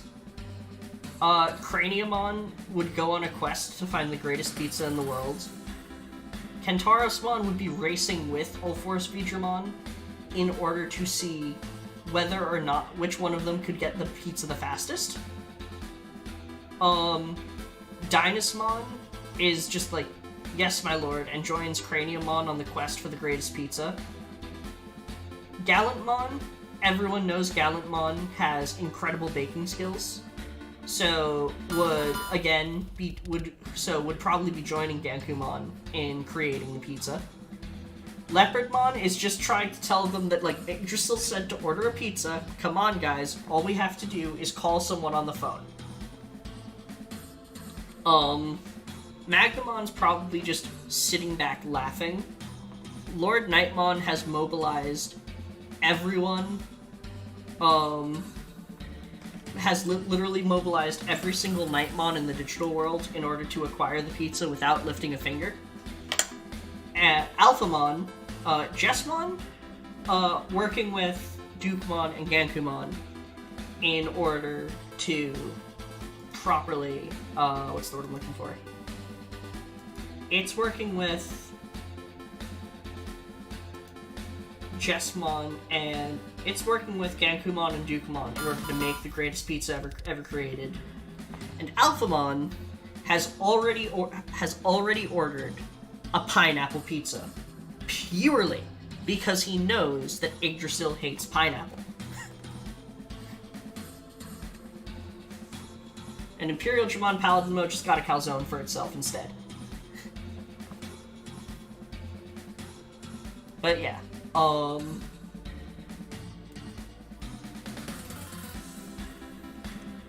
yeah, going back over to here, so Alphamon shows up here. I do really like how we get access to the new art. This is incredible. Like, look at this.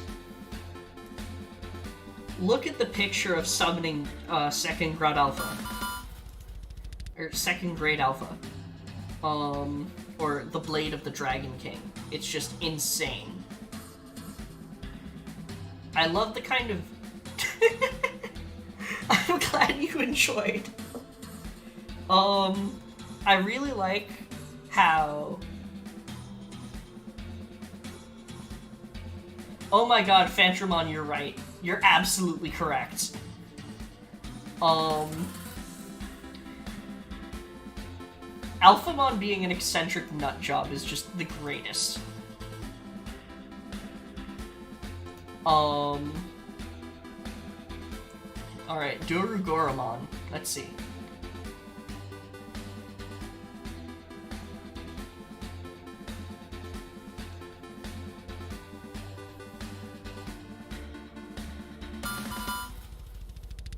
Alright, so... Interesting. So what we've got going on here...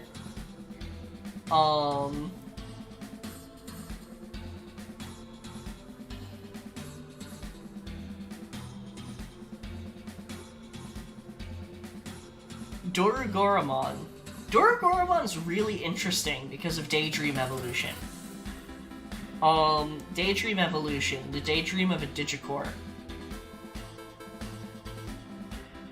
It's such an interesting concept. Like, I'll use this picture. You see the Digicore interface. The possibility of a Digimon having access both to the X antibody to draw out the capabilities that are latent in its Digicore, and the interface to direct how they are drawn out. This is the Digimon equivalent of a straight-up, like, Gurren Lagann spiral power concept. Like, Getter Robo levels of, like, directed evolution, which is insane.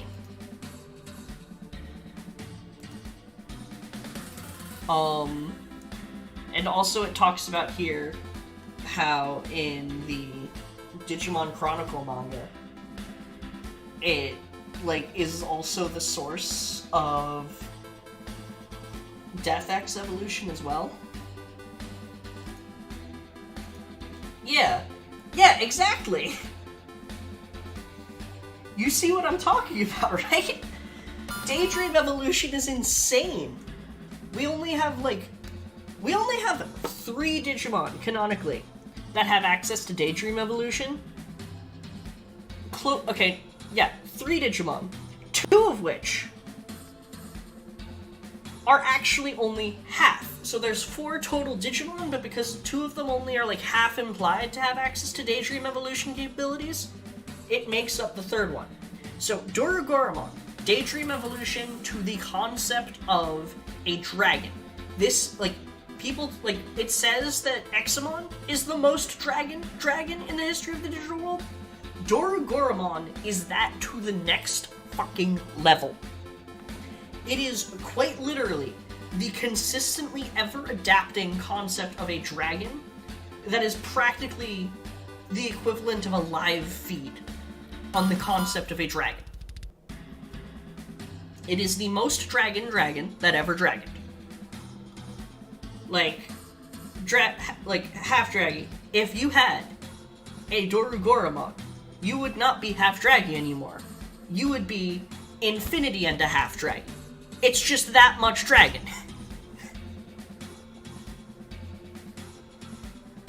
Ryumon. Okay, I know nothing about Yu-Gi-Oh, but I can tell you right now, Blue Eyes has nothing on Dorugoramon. But let's talk about the other canonical Daydream evolution, Oryumon, which is theorized to be the basis of the Legend Arms. Oryumon is quite literally what happens when you take, like, exactly like Dorugoramon, except instead of being purely the concept of dragon, you put in dragon, you put in general, and you put in sword. And you get Oryumon, which is an Eastern dragon, which are already known for their intellect, combined with the tactical prowess of an ancient Japanese general, finishing off with incredible skill is in sword play to the point where it is quite literally a fundamental aspect of its being, all of which consistently updating on a live feed. And then we get to the fun part, because these next two are implied to have Daydream capabilities. Because there are two other Digimon that have access to that Digicore interface, and almost never mentioned that they have it. Those two Digimon are Alphamon and Ragnalordmon. So Alphamon is particularly interesting because it is, like, if we go back, oh yeah, the Dex line too, but the Dex line is another example. I forgot about them, so that's more canonical. That's actually canon. That its capability. So Death X evolution is very weird. As outside of the Death X line, the only things we know about it is that it is a component, it's a possibility for Togemon to become Ponchomon through Death Evolution, and that Grand Dracmon holds the secrets of Death Evolution. Dex line is quite literally, it mentions right here, on the verge of death, Dorugoramon splits into the rookie-level Dorumon and Death Data personified, which transforms into the Death X line, eventually ending in Death Xmon. These are quite literally zombie Digimon that take the concept of a Digimon preying on another Digimon for their X antibody to the next level, in that these Digimon quite literally no longer have a Digicore, but their wire and texture frame continues to function, barely, and so they have to consume the Digicores of other Digimon to survive. This is what would happen if, instead of being like, oh, we're literally killing Digimon when we turn them, we're literally killing living beings when we turn Digimon back to data and absorb them. And they were like, okay, let's keep doing that. If you raise the Death X line, I hope you know what you're getting into. Or just have the means to do so sustainably. But Alphamon, it never really, I don't think it really mentions.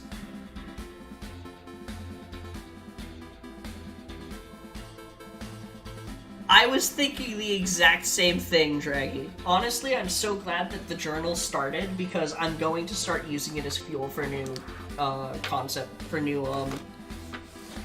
theories. But Alphamon, something that they don't really go into in, like, games and stuff, because he's very much like he's supposed to be the Grail Knight, but what they don't really mention is that Alphamon, while also being, like, the Grail Knight, being Galahad to the rest of the Royal Knights King Arthur motif, he's also Merlin? Alphamon is absolutely a wizard.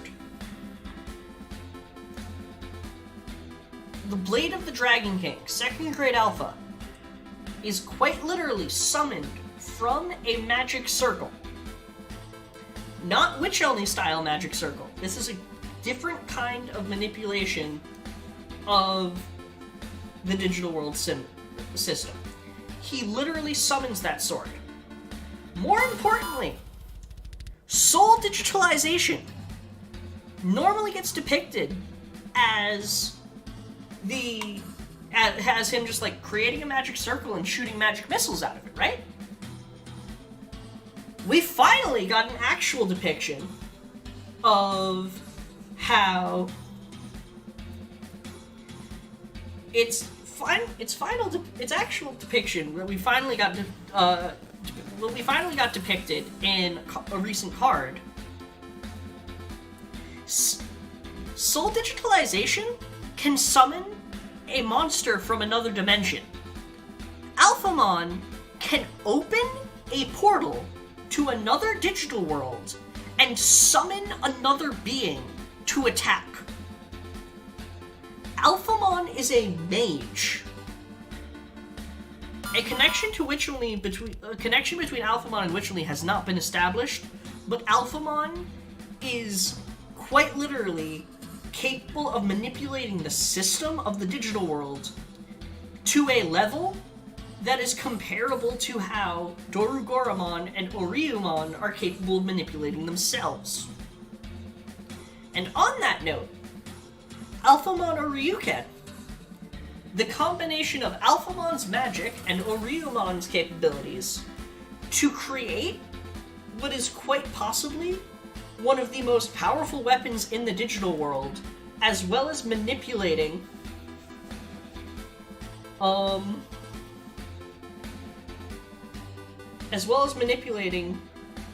Alphamon's own body to develop a pair of full-on wings. Now here's the even more interesting part. Ragnalordmon, the hypothetical night which occurred when Brywiludramon and Durandamon resonated with each other,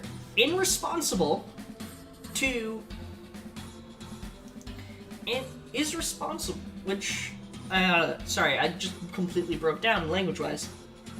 Ragnalordmon, the hypothetical entity which occurred when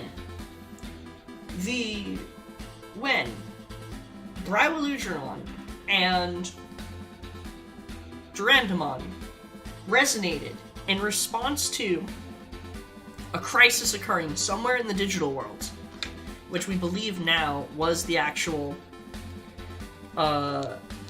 beginnings of the Digital Monster X saga. Ragnalordmon is quite literally the concept of the knight that would wield them. The hypothetical knight Digimon that the two agreed would be worthy of wielding their weapon forms. If you look at its design, hold on, I'm gonna go to Wikimon so I can actually pull up the card. But if you look at its design, there are a bunch of key features.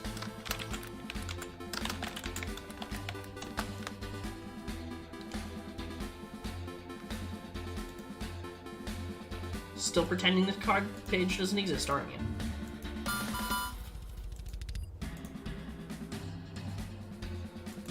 Open image in new tab.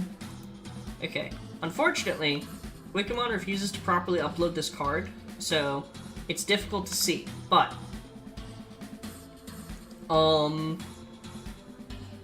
look at this design. Torso? That's clearly Imperial Dramon's torso. Imperial Dramon Paladin mode. Head crest. It's got the spikes from a Megamon. The wings actually forming the second and third spike. The wings come together to form a visor on its head, mimicking Gallantmon. It's not mimicking another Digimon like Gallantmon mimics Gyomon, but it's still got that kind of visor. Digicore interface.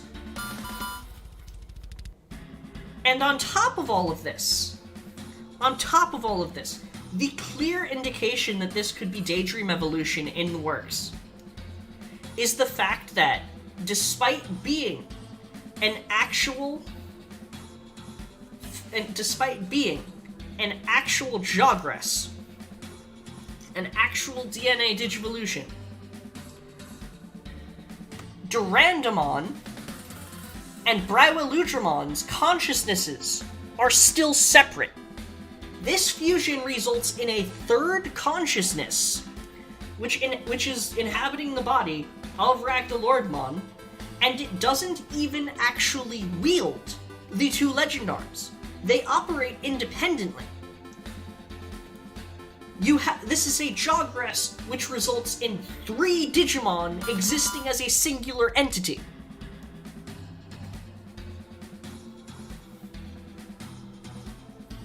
And it's capable of actually performing attacks without those two, without actually using the weapons forms. Theoretically, Durandamon and Briweludramon can still revert back to their Mon forms. It could operate as 3 separate units. This thing is quite literally Daydream evolution taken to the extreme. It is quite the consistent live update aspect of Daydream evolution is actively keeping Ragnalordmon's existence stable.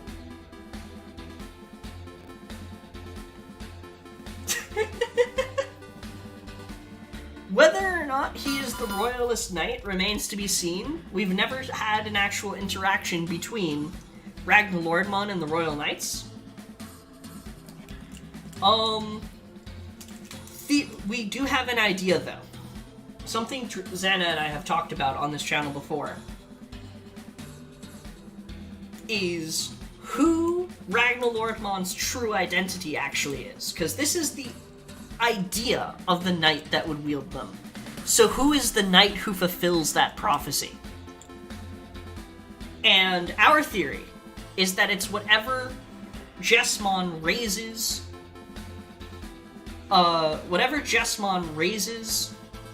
Ogudomon X's Digi-Egg to become is going to be the knight that would wield Durandamon and Briweludramon. And towards that end, one piece of evidence that we have is Spatamon. Well, no, not Spatamon. It's Armamon. Armamon is the evolution of a Legend Arms Digimon that was partnered with none other than Dynasmon. We have canonical precedent for the Legend Arms being wielded by the Royal Knights. In some cases, it's believed that Armamon's prevolution was actually Spatamon. So I want you to imagine Spatamon's weapon form, which I'm going to pull it up right now. I'm going to pull up Spatamon's weapon form. Hold on.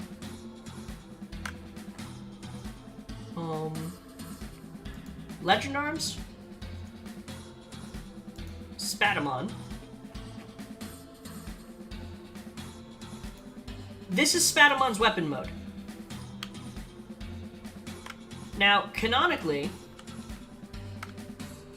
the only time we've ever seen Spatamon used in its weapon mode is in Cross Wars.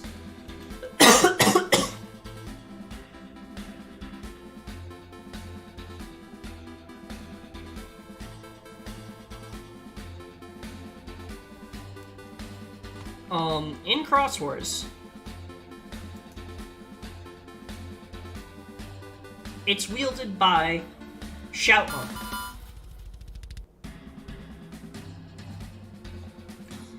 Phandra? We have the answer already. The Digicore interface. Daydream evolution is what's keeping this thing alive.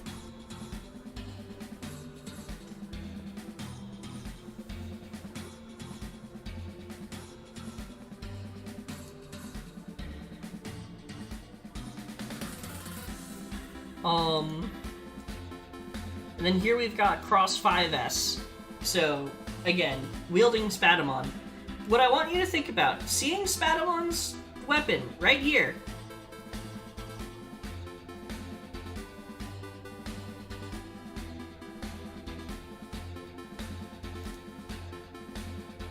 Being wielded by this guy. Dynasmon wielding Spatamon as a weapon. How cool is that?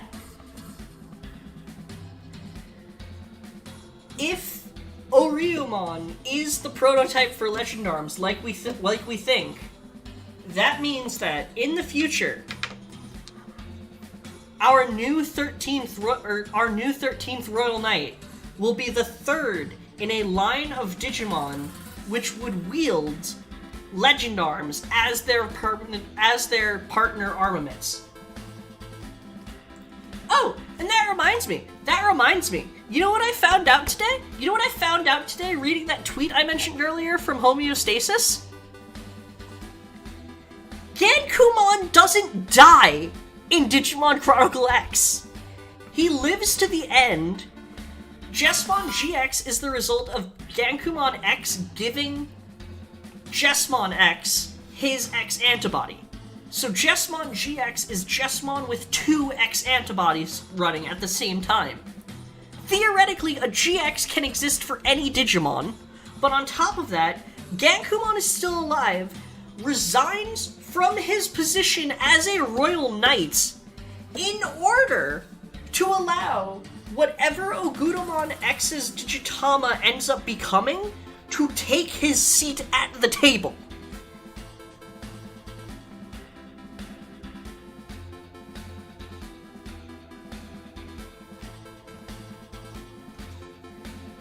I can't even process that. I cannot even process that.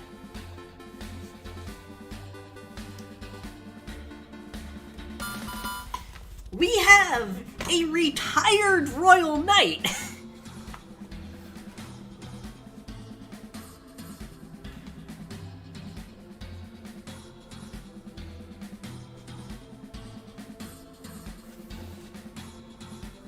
I think the thing with Cross 4B is probably that,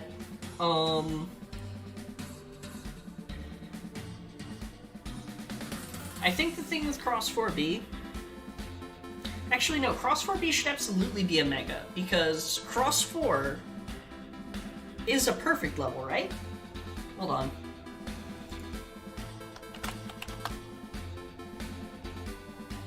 Oh, sweet! If you type in X4, it literally brings you to the Shoutmon one.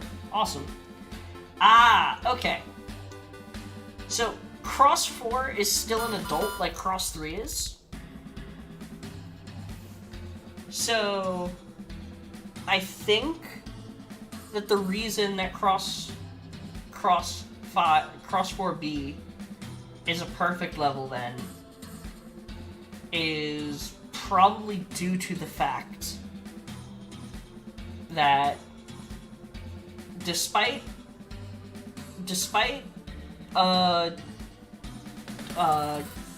Beelzemon being a I think it's just that, like, despite integrating a Mega, it was only a champion, so it's only going to evolve to a perfect. As for its actual power output, its level is completely 100% irrelevant. Because think about it. Frontier Dims just dropped. Do you know what the strongest Digimon on the Vital Bracelet right now is? Do you know what it is? It's Lucemon Fall Down Mode. A perfect level.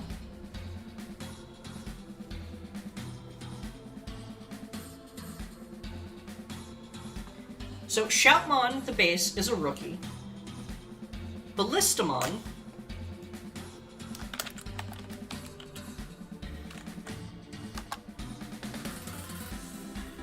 is an adult. And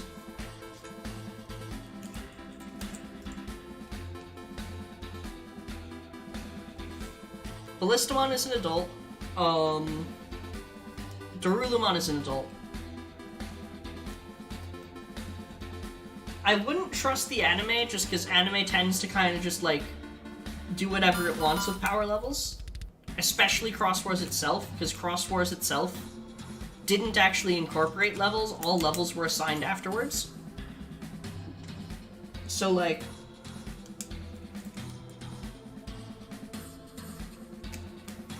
Oh yeah, absolutely. But at the same time, this is the second time this is... Okay, here's the fun thing. Here's the fun thing.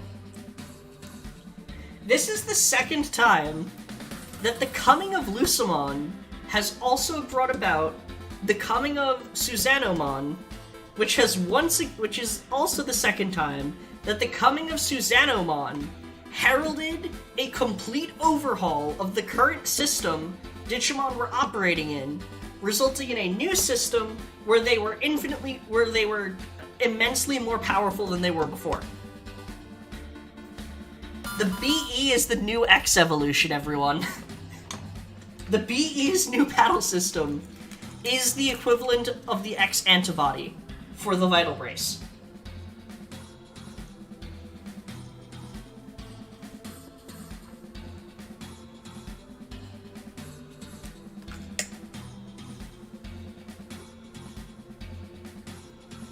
Hell, you could even say that Gamamon BE stands for Gamamon Bioevolution.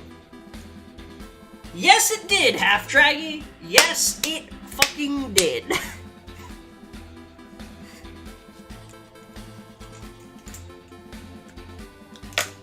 But yeah. On the subject of Susanomon,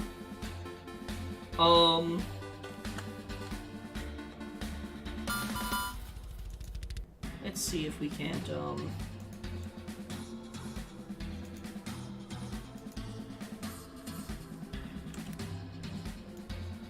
come up with...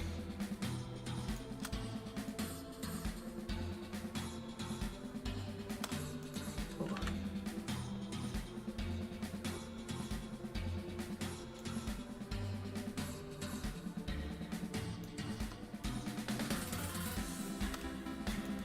No, see, Half-Draggy, it's fine. It's totally fine that Susanomon does this, and here's why.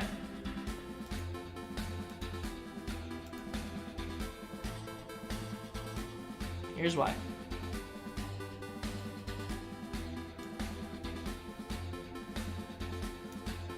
See this? Dynasmon has abilities derived from the attributes of the 10 warriors. That means that Yggdrasil itself has access to the capabilities of the 10 warriors. It is highly likely that every instance of Susanomon is a similar state to the Royal Knights, in that the Royal Knights are kind of like spawned, and then Susanomon actually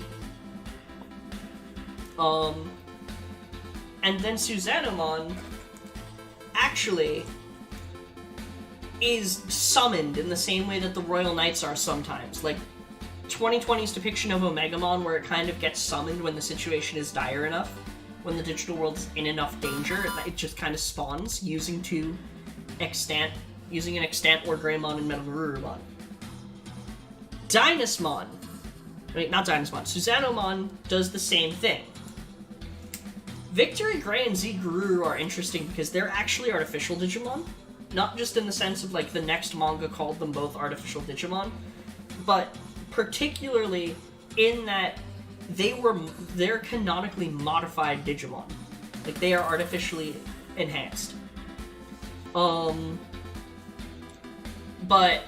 Fandramon, on the subject of Lucemon, did nothing wrong.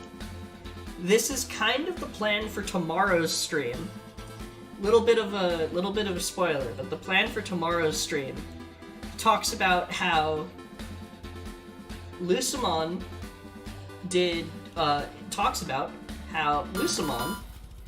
is absolutely 100. Lucemon is actually. Lucemon really didn't do anything wrong. Also, Jessmon is secretly evil, but we'll get to that tomorrow. Yeah, back-to-back stream hype. Let's go.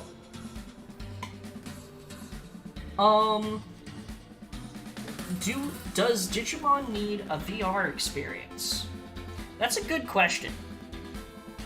I think that Digimon in VR should be held off on until we get, like, SAO level full dive technology where you can upload your consciousness like in Cybersleuth. So that if something goes wrong, you just become a Digimon.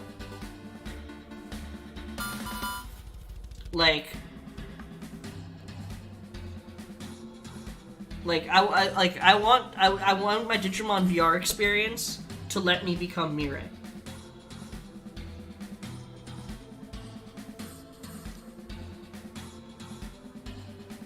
Listen, Half-Drag, here's what you have to understand.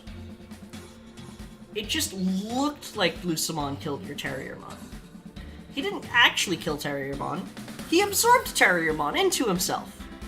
So now, you can kind of see that as Lucemon ate Terriermon or something like that, but in reality, Terriermon is a part of the conglomerate that forms Lucemon. He has joined Lucemon in his goal to achieve permanent peace in the digital world.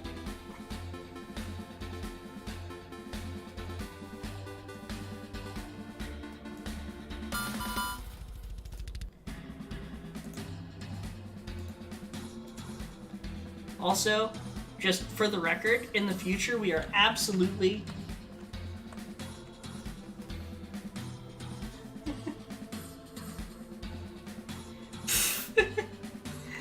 I have no plans of doing a face reveal anytime soon, gaming nerd.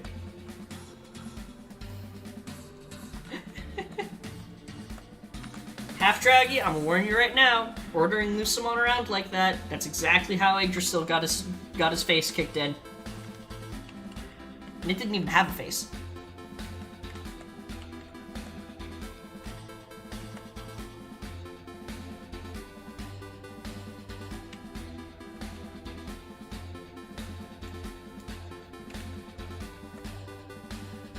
No!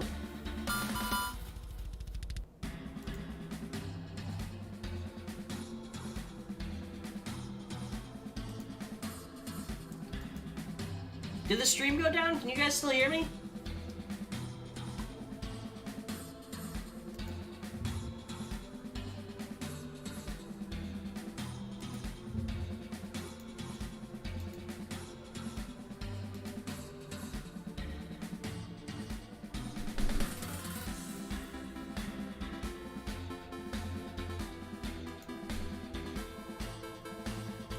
Okay, it looks good. I guess it's just Aaron's side.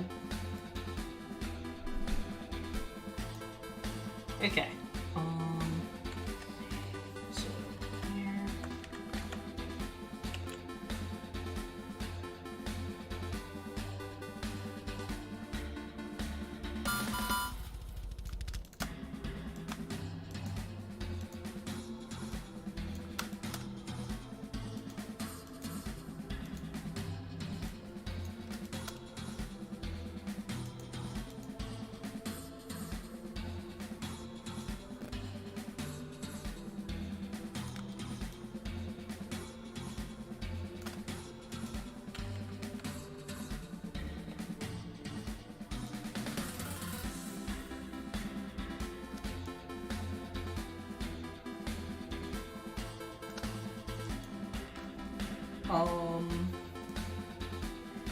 I don't know what DW stands for. I'm guessing DM is Digimon.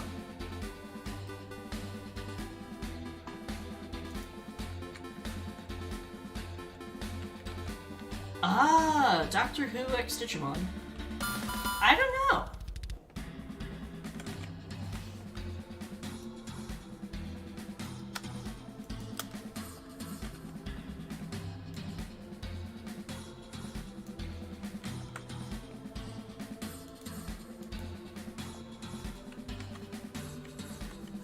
I heard about that! We did it!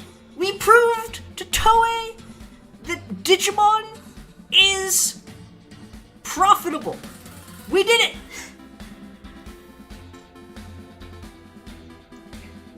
We brought Digimon back from the dead! And now we just need to get the same information from Bandai, and the current Digimon team will never have to beg for budget again. Habu's going to have all the money he needs to make all the cool shit he wants, and we're going to just be free to enjoy all of it. Gaming nerd, I don't know about Star Trek, but you're overlooking the biggest elephant, you're overlooking the biggest mammothmon in the room right now. Digimon, there are two series that Digimon absolutely 100% needs to cross over with. The first one is Kamen Rider.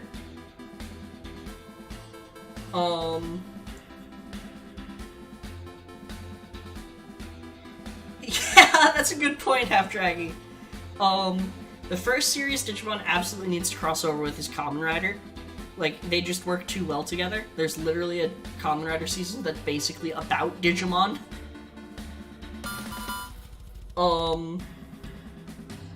The second thing is that, what's the word I'm looking for? The second thing is that, what's the word I'm looking for? Second thing it needs to cross over with? Sega. Sega has ownership over two properties that the fact that they haven't collaborated more with Digimon is a crime against humanity. The first is Vocaloid. The fact that we only have one or like two crossovers with Vocaloid in Digimon is absurd. And yes, Fandra, that's the second one. SMT and Digimon need to exist in the same space. Because, I mean, we've talked about it before. The survive concept of what a Digimon partner is essentially a persona. That kind of reflection of a person that grows with them, that can only be shown and interacted with inside of a metaphysical spiritual world. It's a persona. Also, yes, Monster Hunter X Digimon needs to happen, because a Monster Hunter style game for Digimon where you have to go out and like imagine a Monster Hunter mixed Digimon world.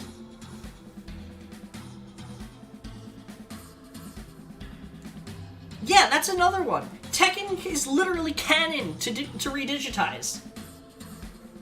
Why is it not a thing that there's a Digimon fighting game that's crossover with Tekken? Come on! But imagine a Monster Hunter style Digimon world game.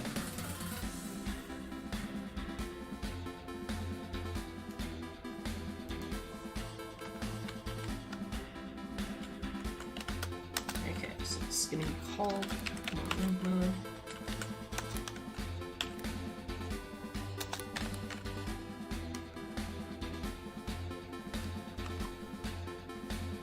You see what I'm, like, okay, you guys can't see me gesturing to what Half-Draggy just said in the chat, but, like, exactly! Exactly!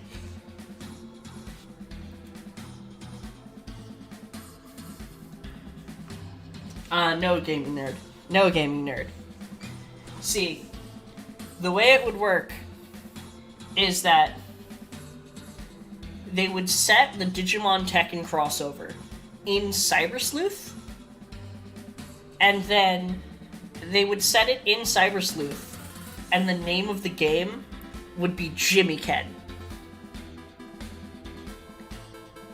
No, I will not apologize for that pun.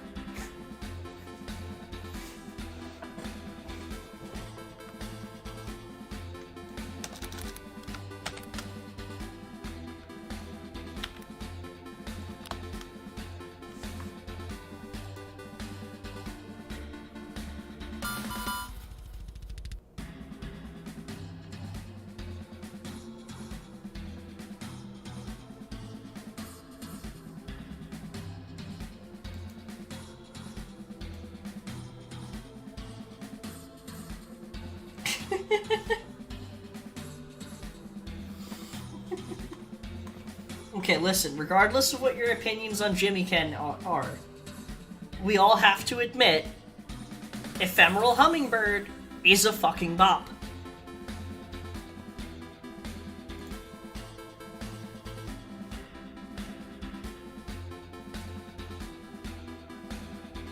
Wait, what?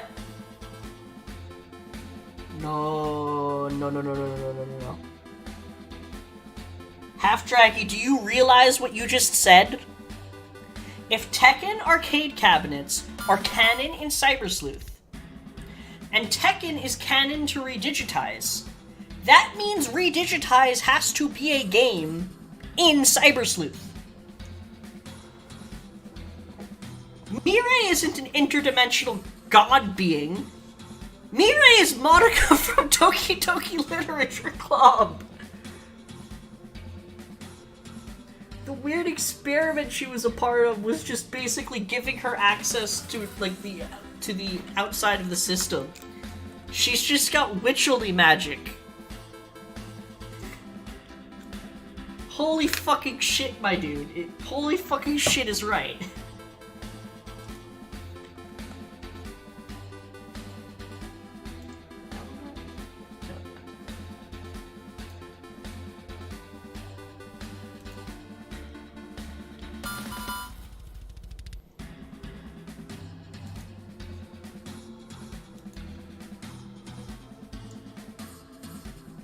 Okay. Sega is also canon to Cybersleuth, that's true. Also, since Cybersleuth takes place in the future, the implication is that Sega is going to realize their mistake and change that arcade back to saying Sega on the front.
Both, technically. So, the way that my current model works is it's something called a Vtuber. Basically, I create two GIFs, one being a base state, and one being a active state. The active state, essentially shows my mouth open because I'm talking. And when the program I use, or actually it's a website, it's actually something that Digital Hazard introduced me to.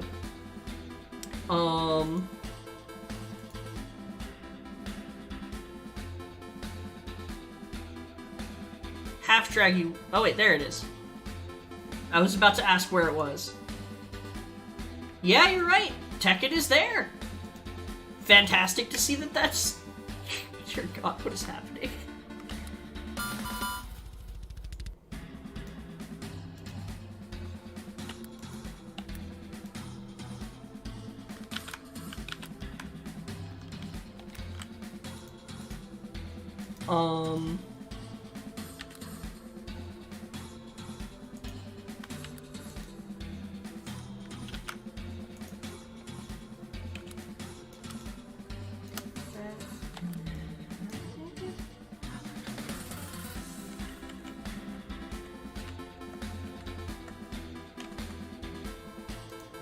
Okay, I'm trying to get the mouth to work properly.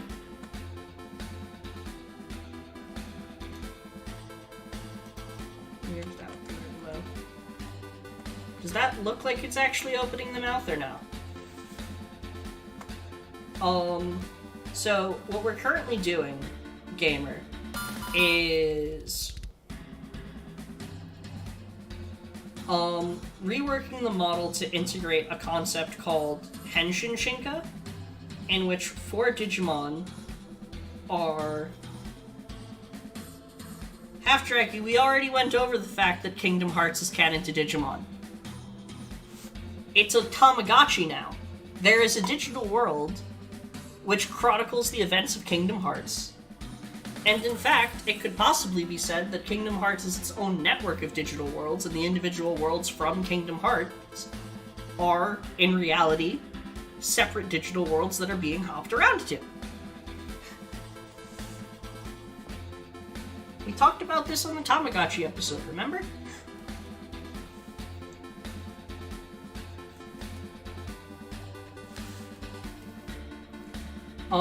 But yeah, so basically, we're making models for the different teams that I have for planned for the BE. So right now, this one is a fusion between artificial legendary spirit system, as well as Ancient Irismon, Bancho Mamamon, Ancient Wisemon, and Grandest Kuagumon.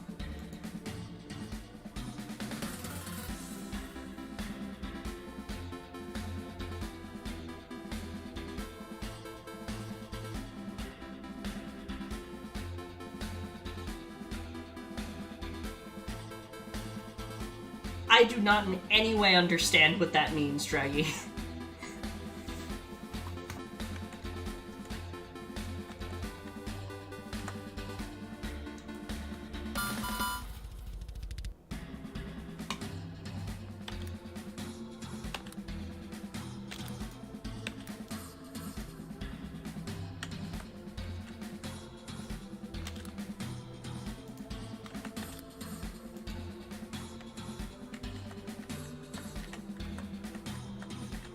Does this look like mouth opening?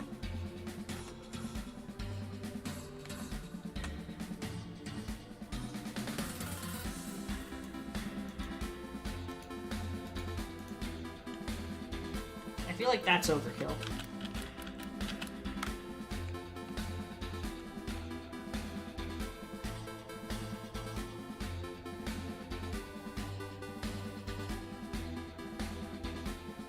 See, here's the thing.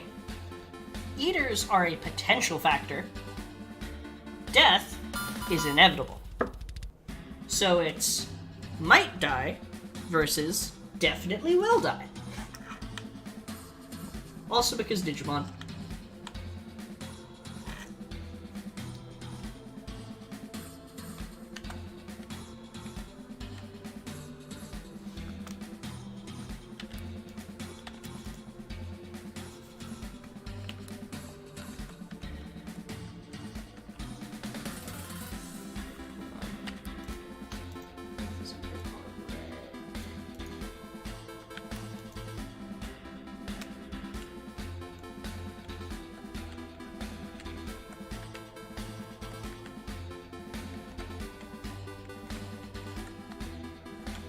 That looks good, right?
So.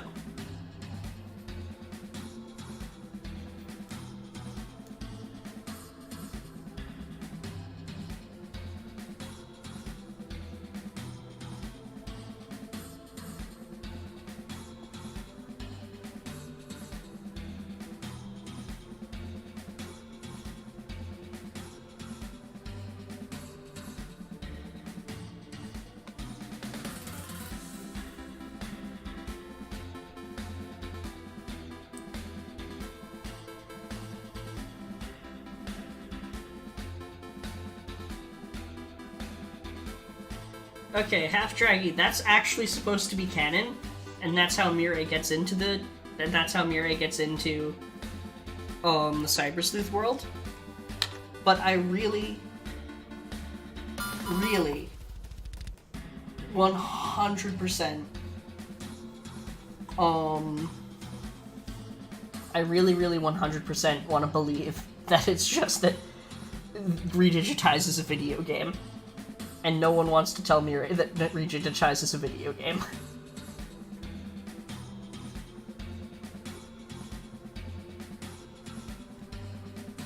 Unless...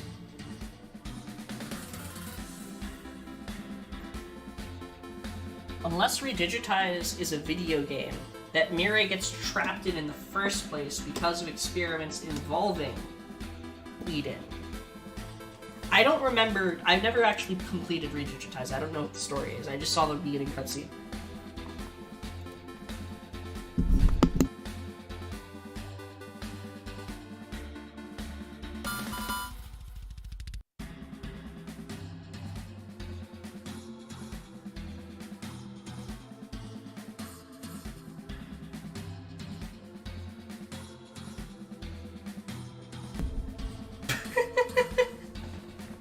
I think she's a cosplayer.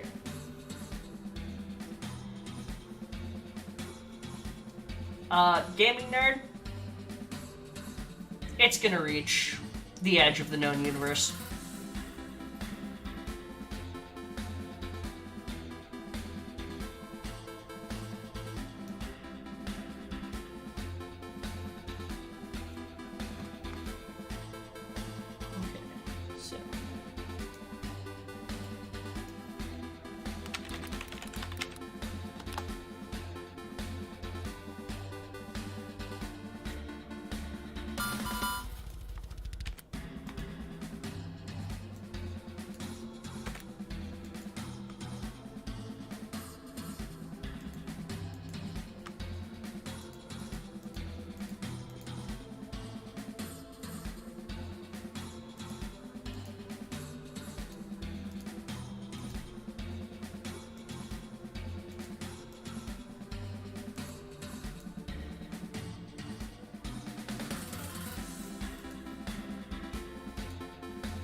Just realized I forgot to actually fix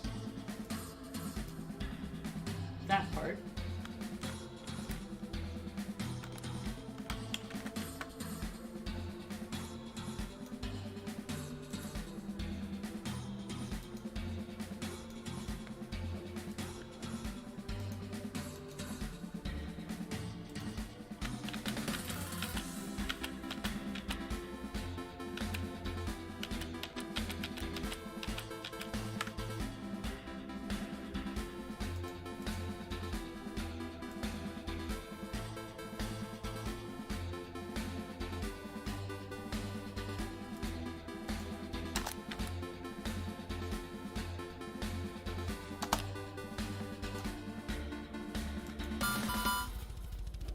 Okay, there we go.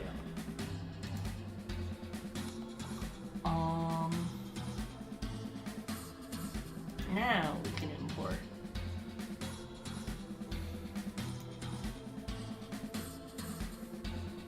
A little bit.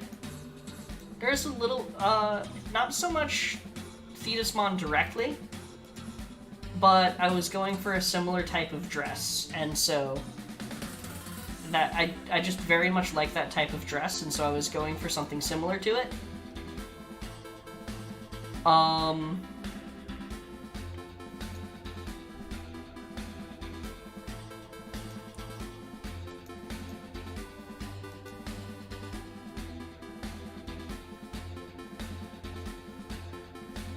God damn it.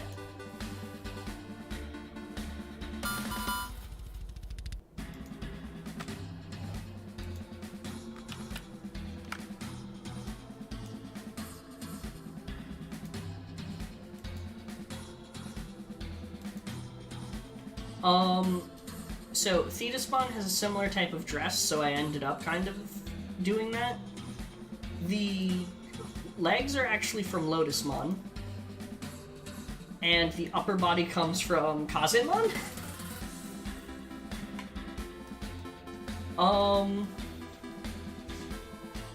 To be honest, I may... Actually, you know what?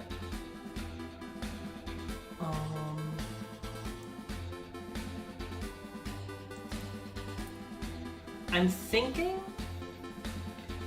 that I'm probably going to change up the design of the dress on this one. To be...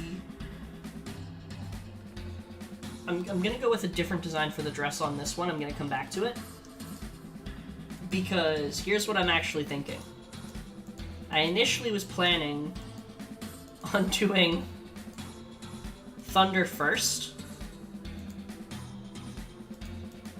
which is going to be more Kamen Rider-esque. But, if you look at the design of Ancient Beetlemon, it has a second beetle growing out the top of the first one. So I was thinking, having this style of dress, the upper portion has the blue coloration of the upper part of Beetlemon, and then the skirt would have the red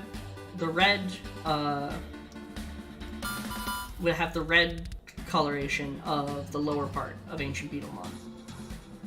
So, actually, the answer to that is Wormmon.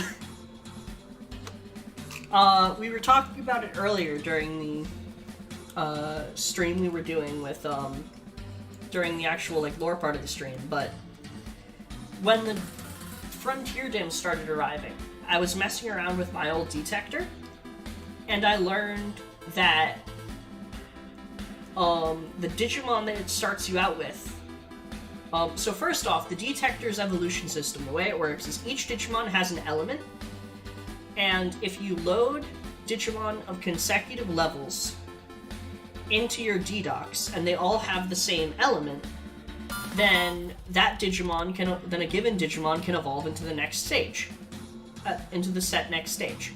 So a viable line would be Wormmon to Ogremon to Cyberdramon to Beelzemon, because all of those are Wind Digimon. No, I don't know why any of them are Wind Digimon. They just are. However, your starter Digimon, the Digimon that you start out with, is dependent on the name you put in for your player character. So, if I type in Azure, I get Wormmon. Wormmon is a wind type, so I would pick Wind as my frontier element, which is why it is one of the Digimon on the main team. Which is why it's one of the Digimon on the BE teams. Thunder is also on this list because Azure can actually generate 2 possible Digimon to start out with on the detector. And the secondary Digimon it can generate, and I'm definitely 100% certain it's secondary, you're more likely to get Wormmon than you are Vmon, because as far as I can tell, the deciding factor is how bad you are at typing in your name, the amount of button presses it takes you to finish typing in your name, seems to be the determining factor between the two.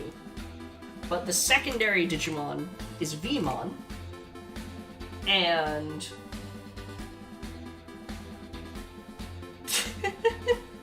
that is hilarious, Half-Dragon. But yeah, the secondary Digimon Azure can generate is Vmon, and Vmon is a Thunder Digimon. So, my two elemental teams for the BE are Wind and Thunder, respectively.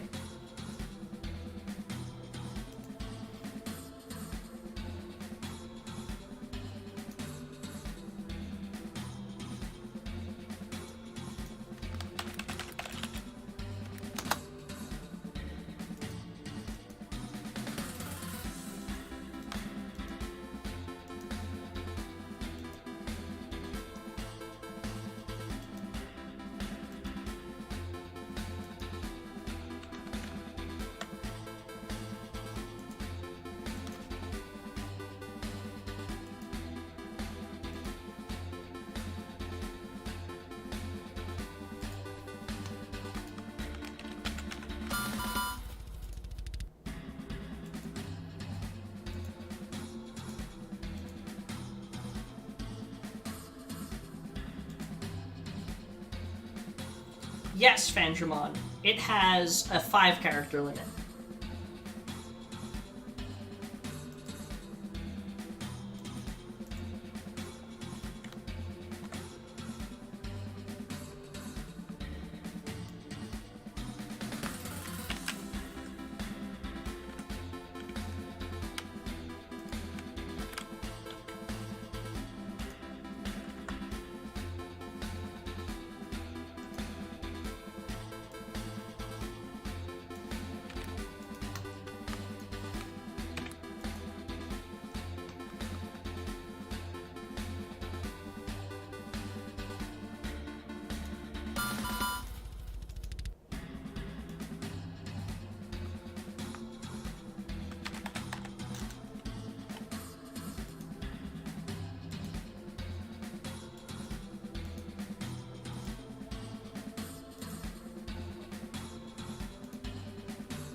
Dang, sorry about that.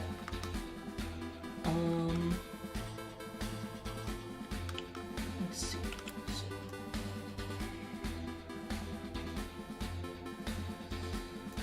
And that goes.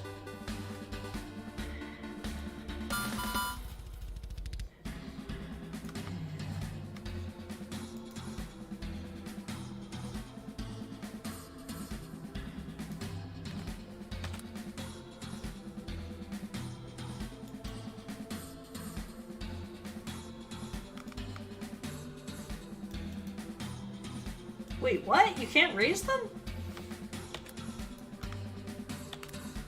Oh, right. It was like the Cross Wars one, where you fight a certain character and then it unlocks a different one. I remember now.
Wait, really? I honestly kind of like it. I mean, I definitely prefer the Vital Brace, but it has that kind of Vital Brace vibe of, like, a more chill pet, I guess.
Don't worry about me removing Briwalutrimon's fire.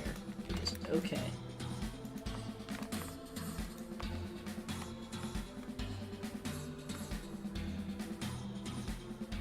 Okay, hold on.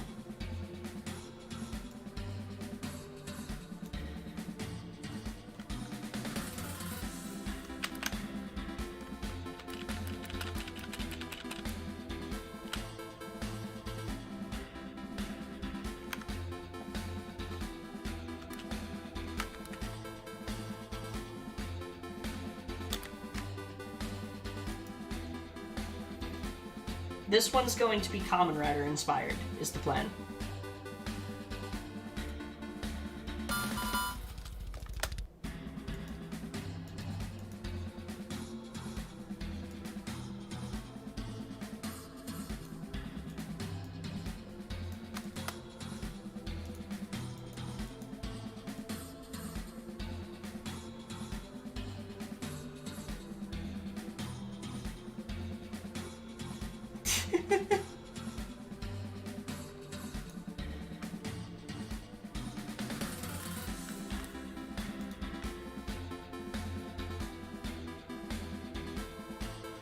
I guess I haven't seen the latest Ghost Game episode, but I'd probably be more similar to Witchmon.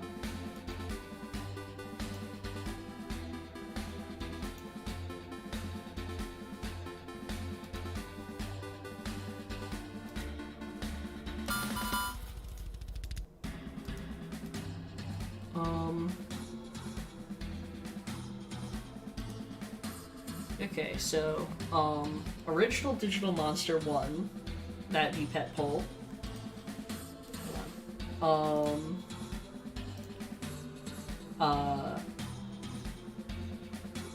Let's see, Pendulum came in 3rd, X in 4th, Frog in 5th, Excel in 6th, X in 7, Mini in 8, Z in 9, and Twin in 10. Where's the Vital Bracelet? Oh, is that the one in Japanese? Ah, okay. Neat.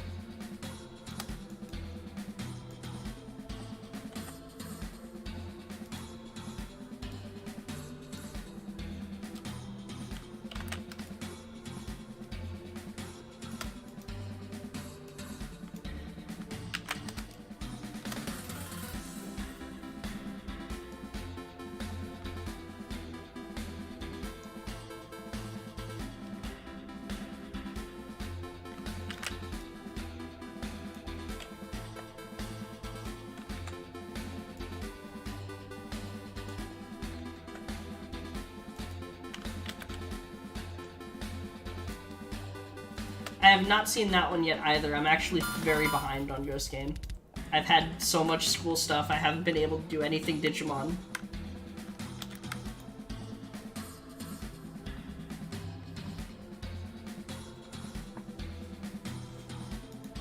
Okay, so that part's set.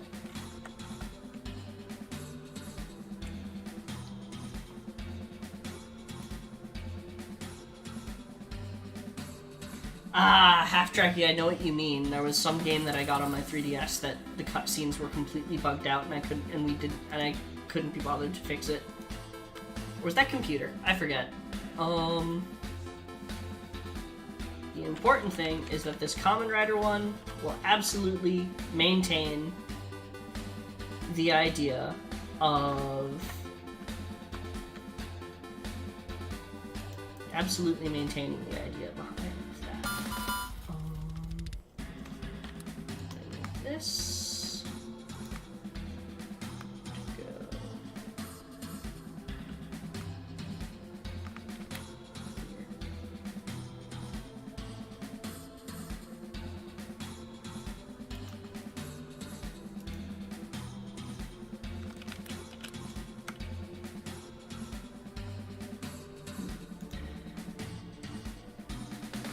Okay, so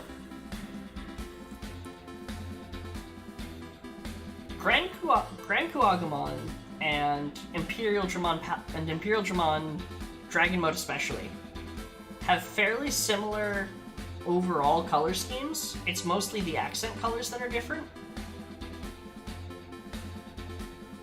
Should I do something like, say, this for it?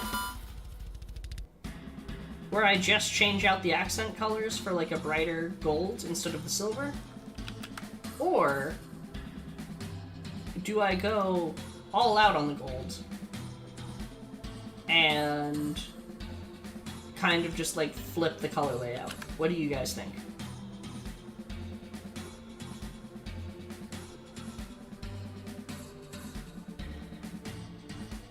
Well, yeah, that is its origin.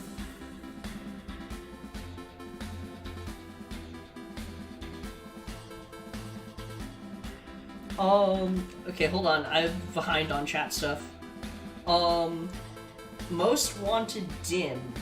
I mean, I got my Legend Arms dim, so I'm kind of satisfied. We got Legend Arms, we got Frontier.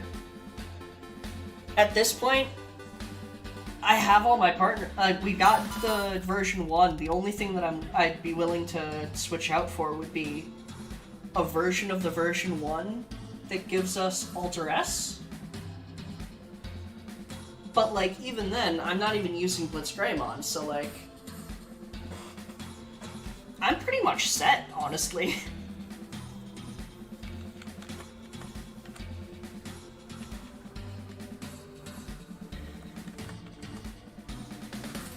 But yeah, what do you guys think color-wise? While we're figuring that out, I will grab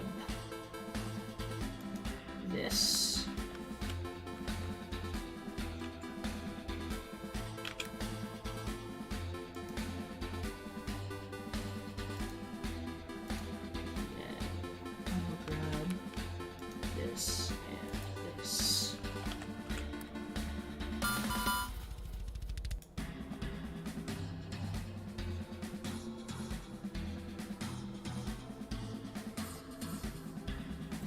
So, ooh, the red highlights from Imperial Dramon. That's a good idea.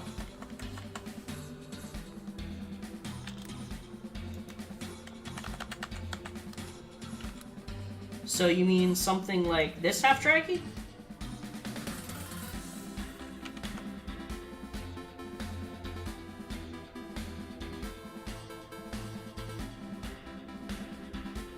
Okay, cool.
Oh, nice. That's good.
Gaming, I don't know if I will do something like that.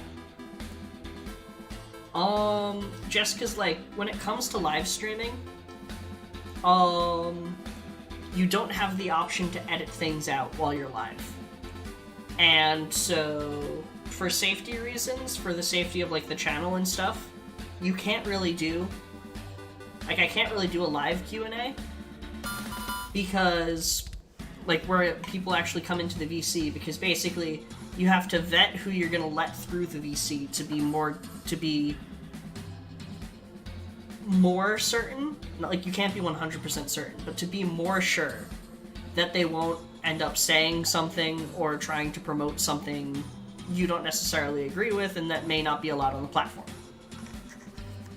So even if we wanted to do something like that, we unfortunately don't really have the means.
Google Form is a pretty good idea, actually.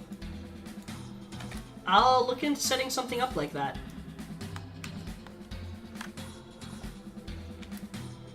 Another way we could do something like that is, I mean, I don't know about you guys, but I would be up for doing more like, just chatting type streams like this one. We could always do things that way.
Sure, Gaming Nerd. Go ahead and send that to me.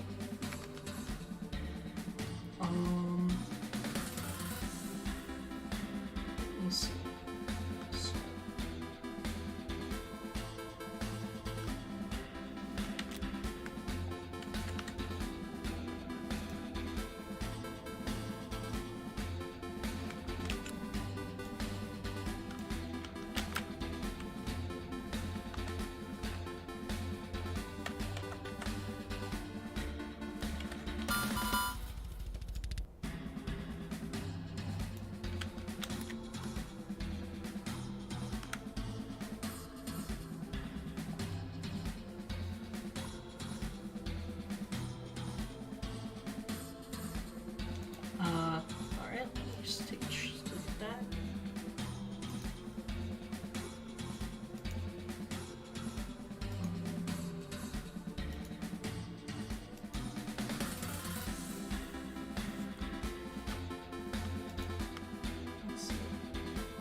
Sorry if I'm quiet, I'm just focused. I'm sorry.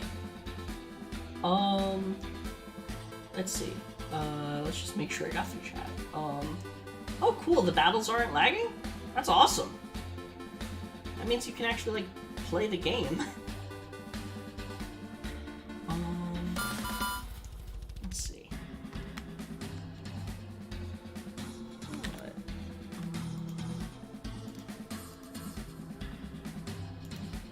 Actually, what? Do that. I sincerely hope that he does. I would love to play that game on stream.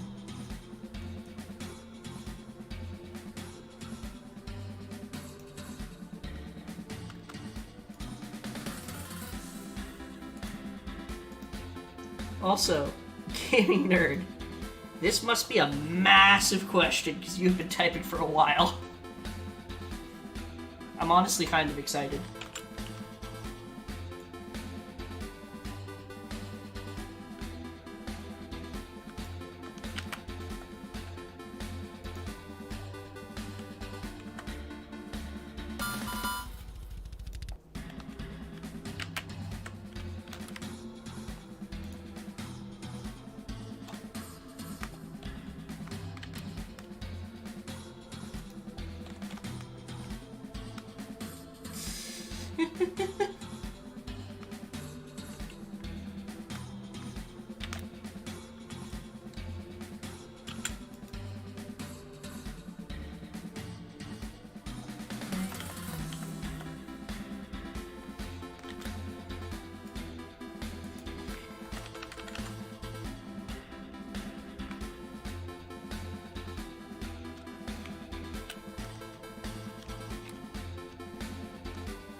Okay.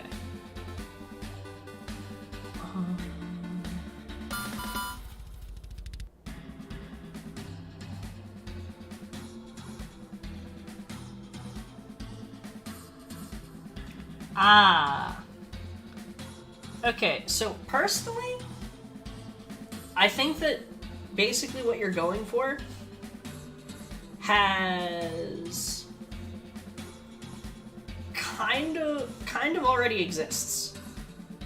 What you're talking about, gaming nerd, is basically just the concept behind the fan-made Worlds project, which scans in data from existing pronged virtual pets that you buy from Bandai and allows you to wander around a virtual landscape, collecting resources, building up File City, and creating items that allow things like faster movement, stronger combat speed, essentially be creating a kind of digital world both to explore and a hub to battle in.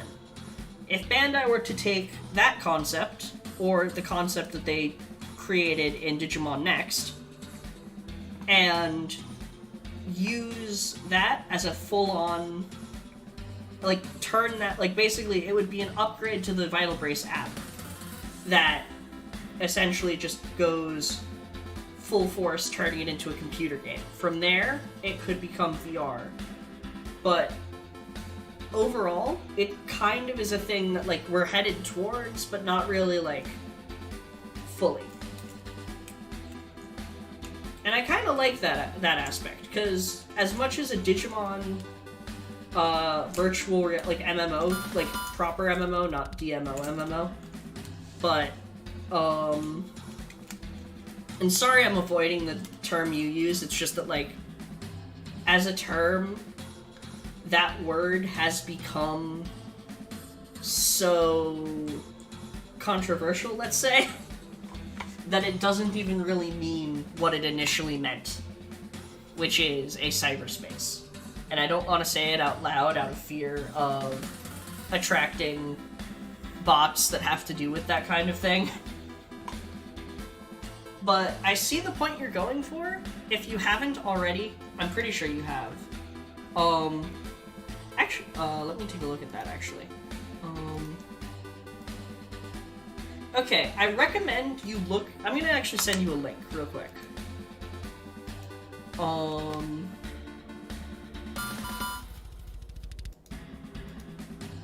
me just pop over here.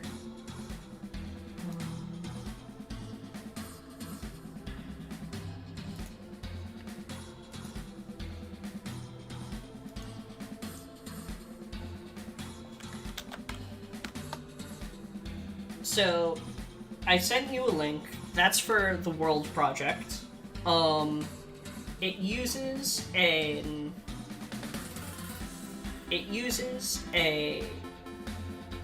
I'm also going to send you a link to this. Hold on.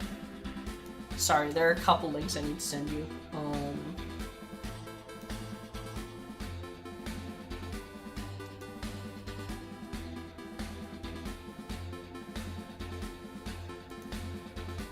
I'll send you the other one after stream. I'll finish sending you the links. Remind me if I don't.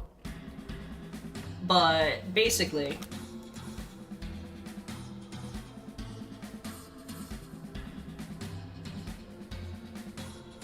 yeah.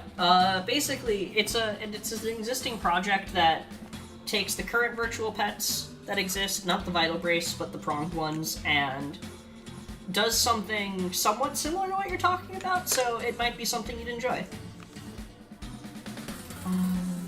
Let's see.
Does that just look like blonde hair, or does that actually convey hair being made out of lightning?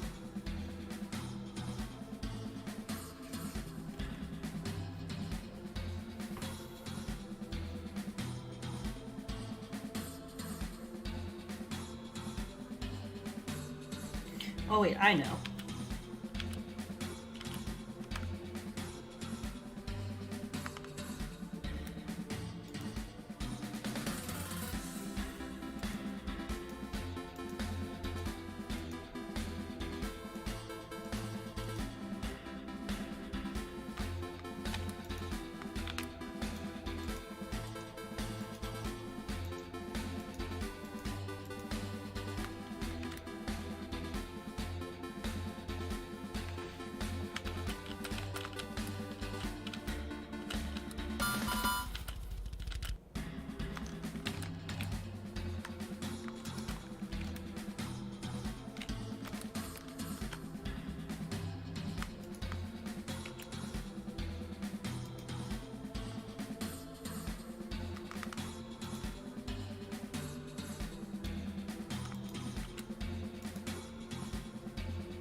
Alright, later, half-draggy.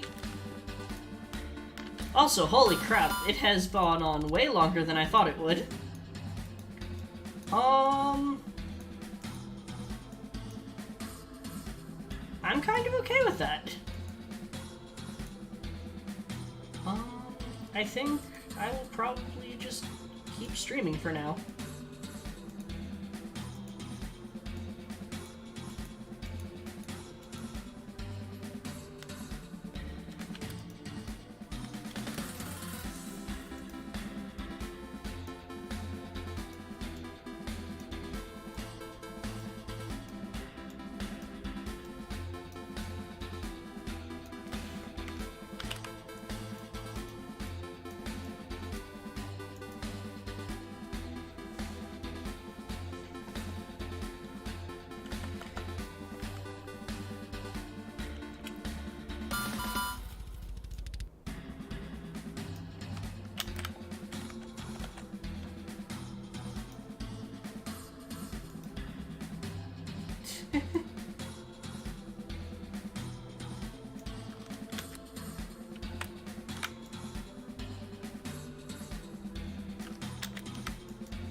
I think we'll probably call the stream when we finish this one.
Gives a lot more definition.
Almost there.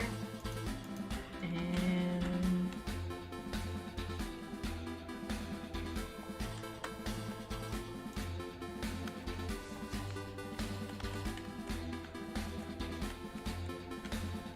all right. That look good to you guys? I like that look.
Now then, thunder is done.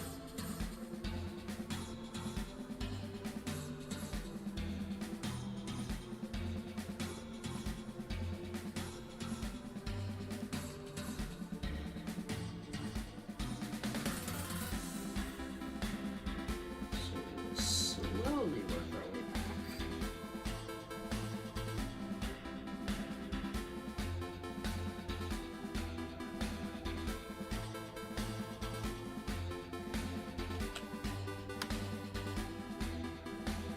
Here.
We finished Thunder. Now I'm just going to make the modifications to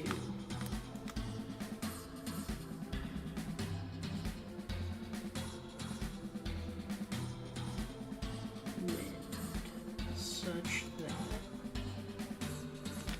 yeah, that's way too dark.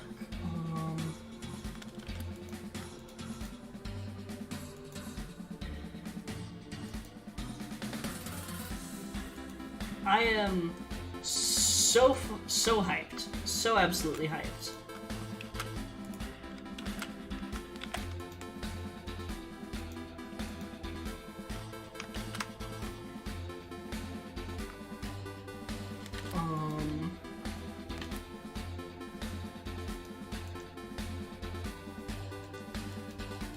Legitimately, I am so hyped you would not believe. I am so excited to play that game. I wanted to play that game forever. I'm just not sure if I should go for it on Steam or on Switch.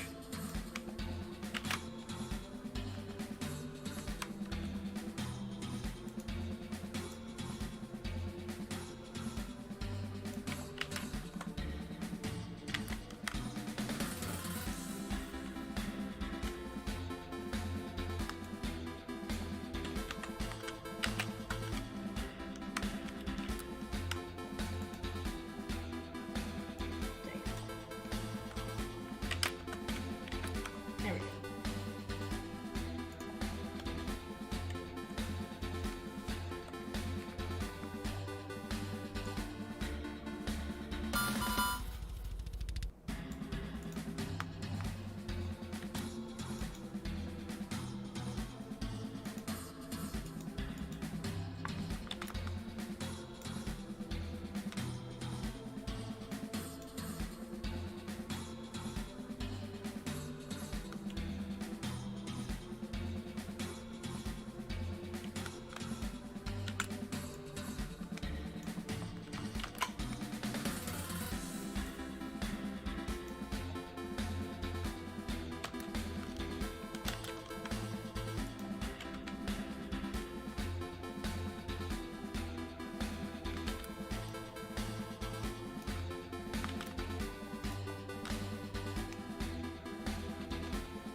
Yeah, it does.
Um.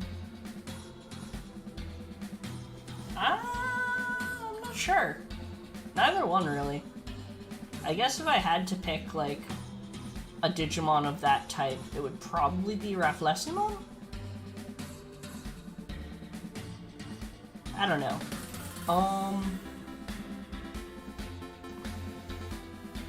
I guess Rafflesi, because I've been told that my vibe is very chaotic neutral, and so neither Angel nor Demon really vibes with that.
There we go.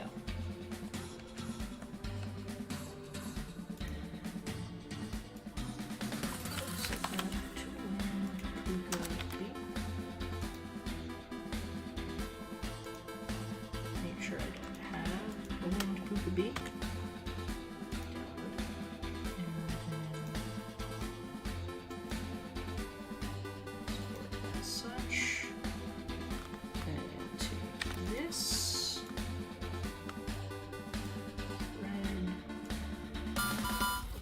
Darker.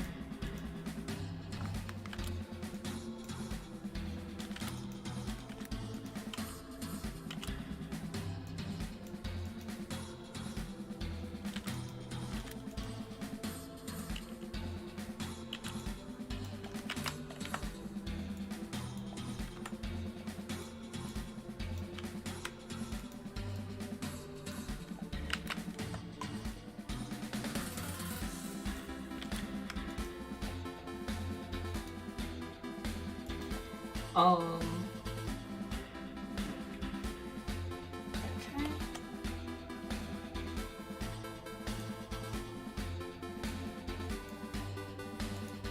Did I download that?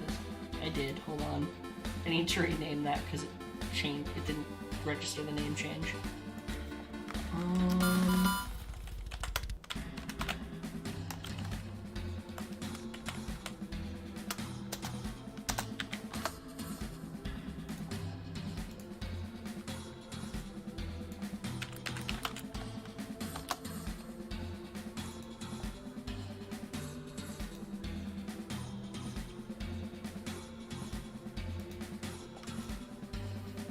Alright!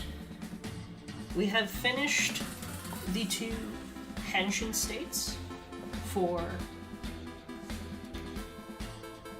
our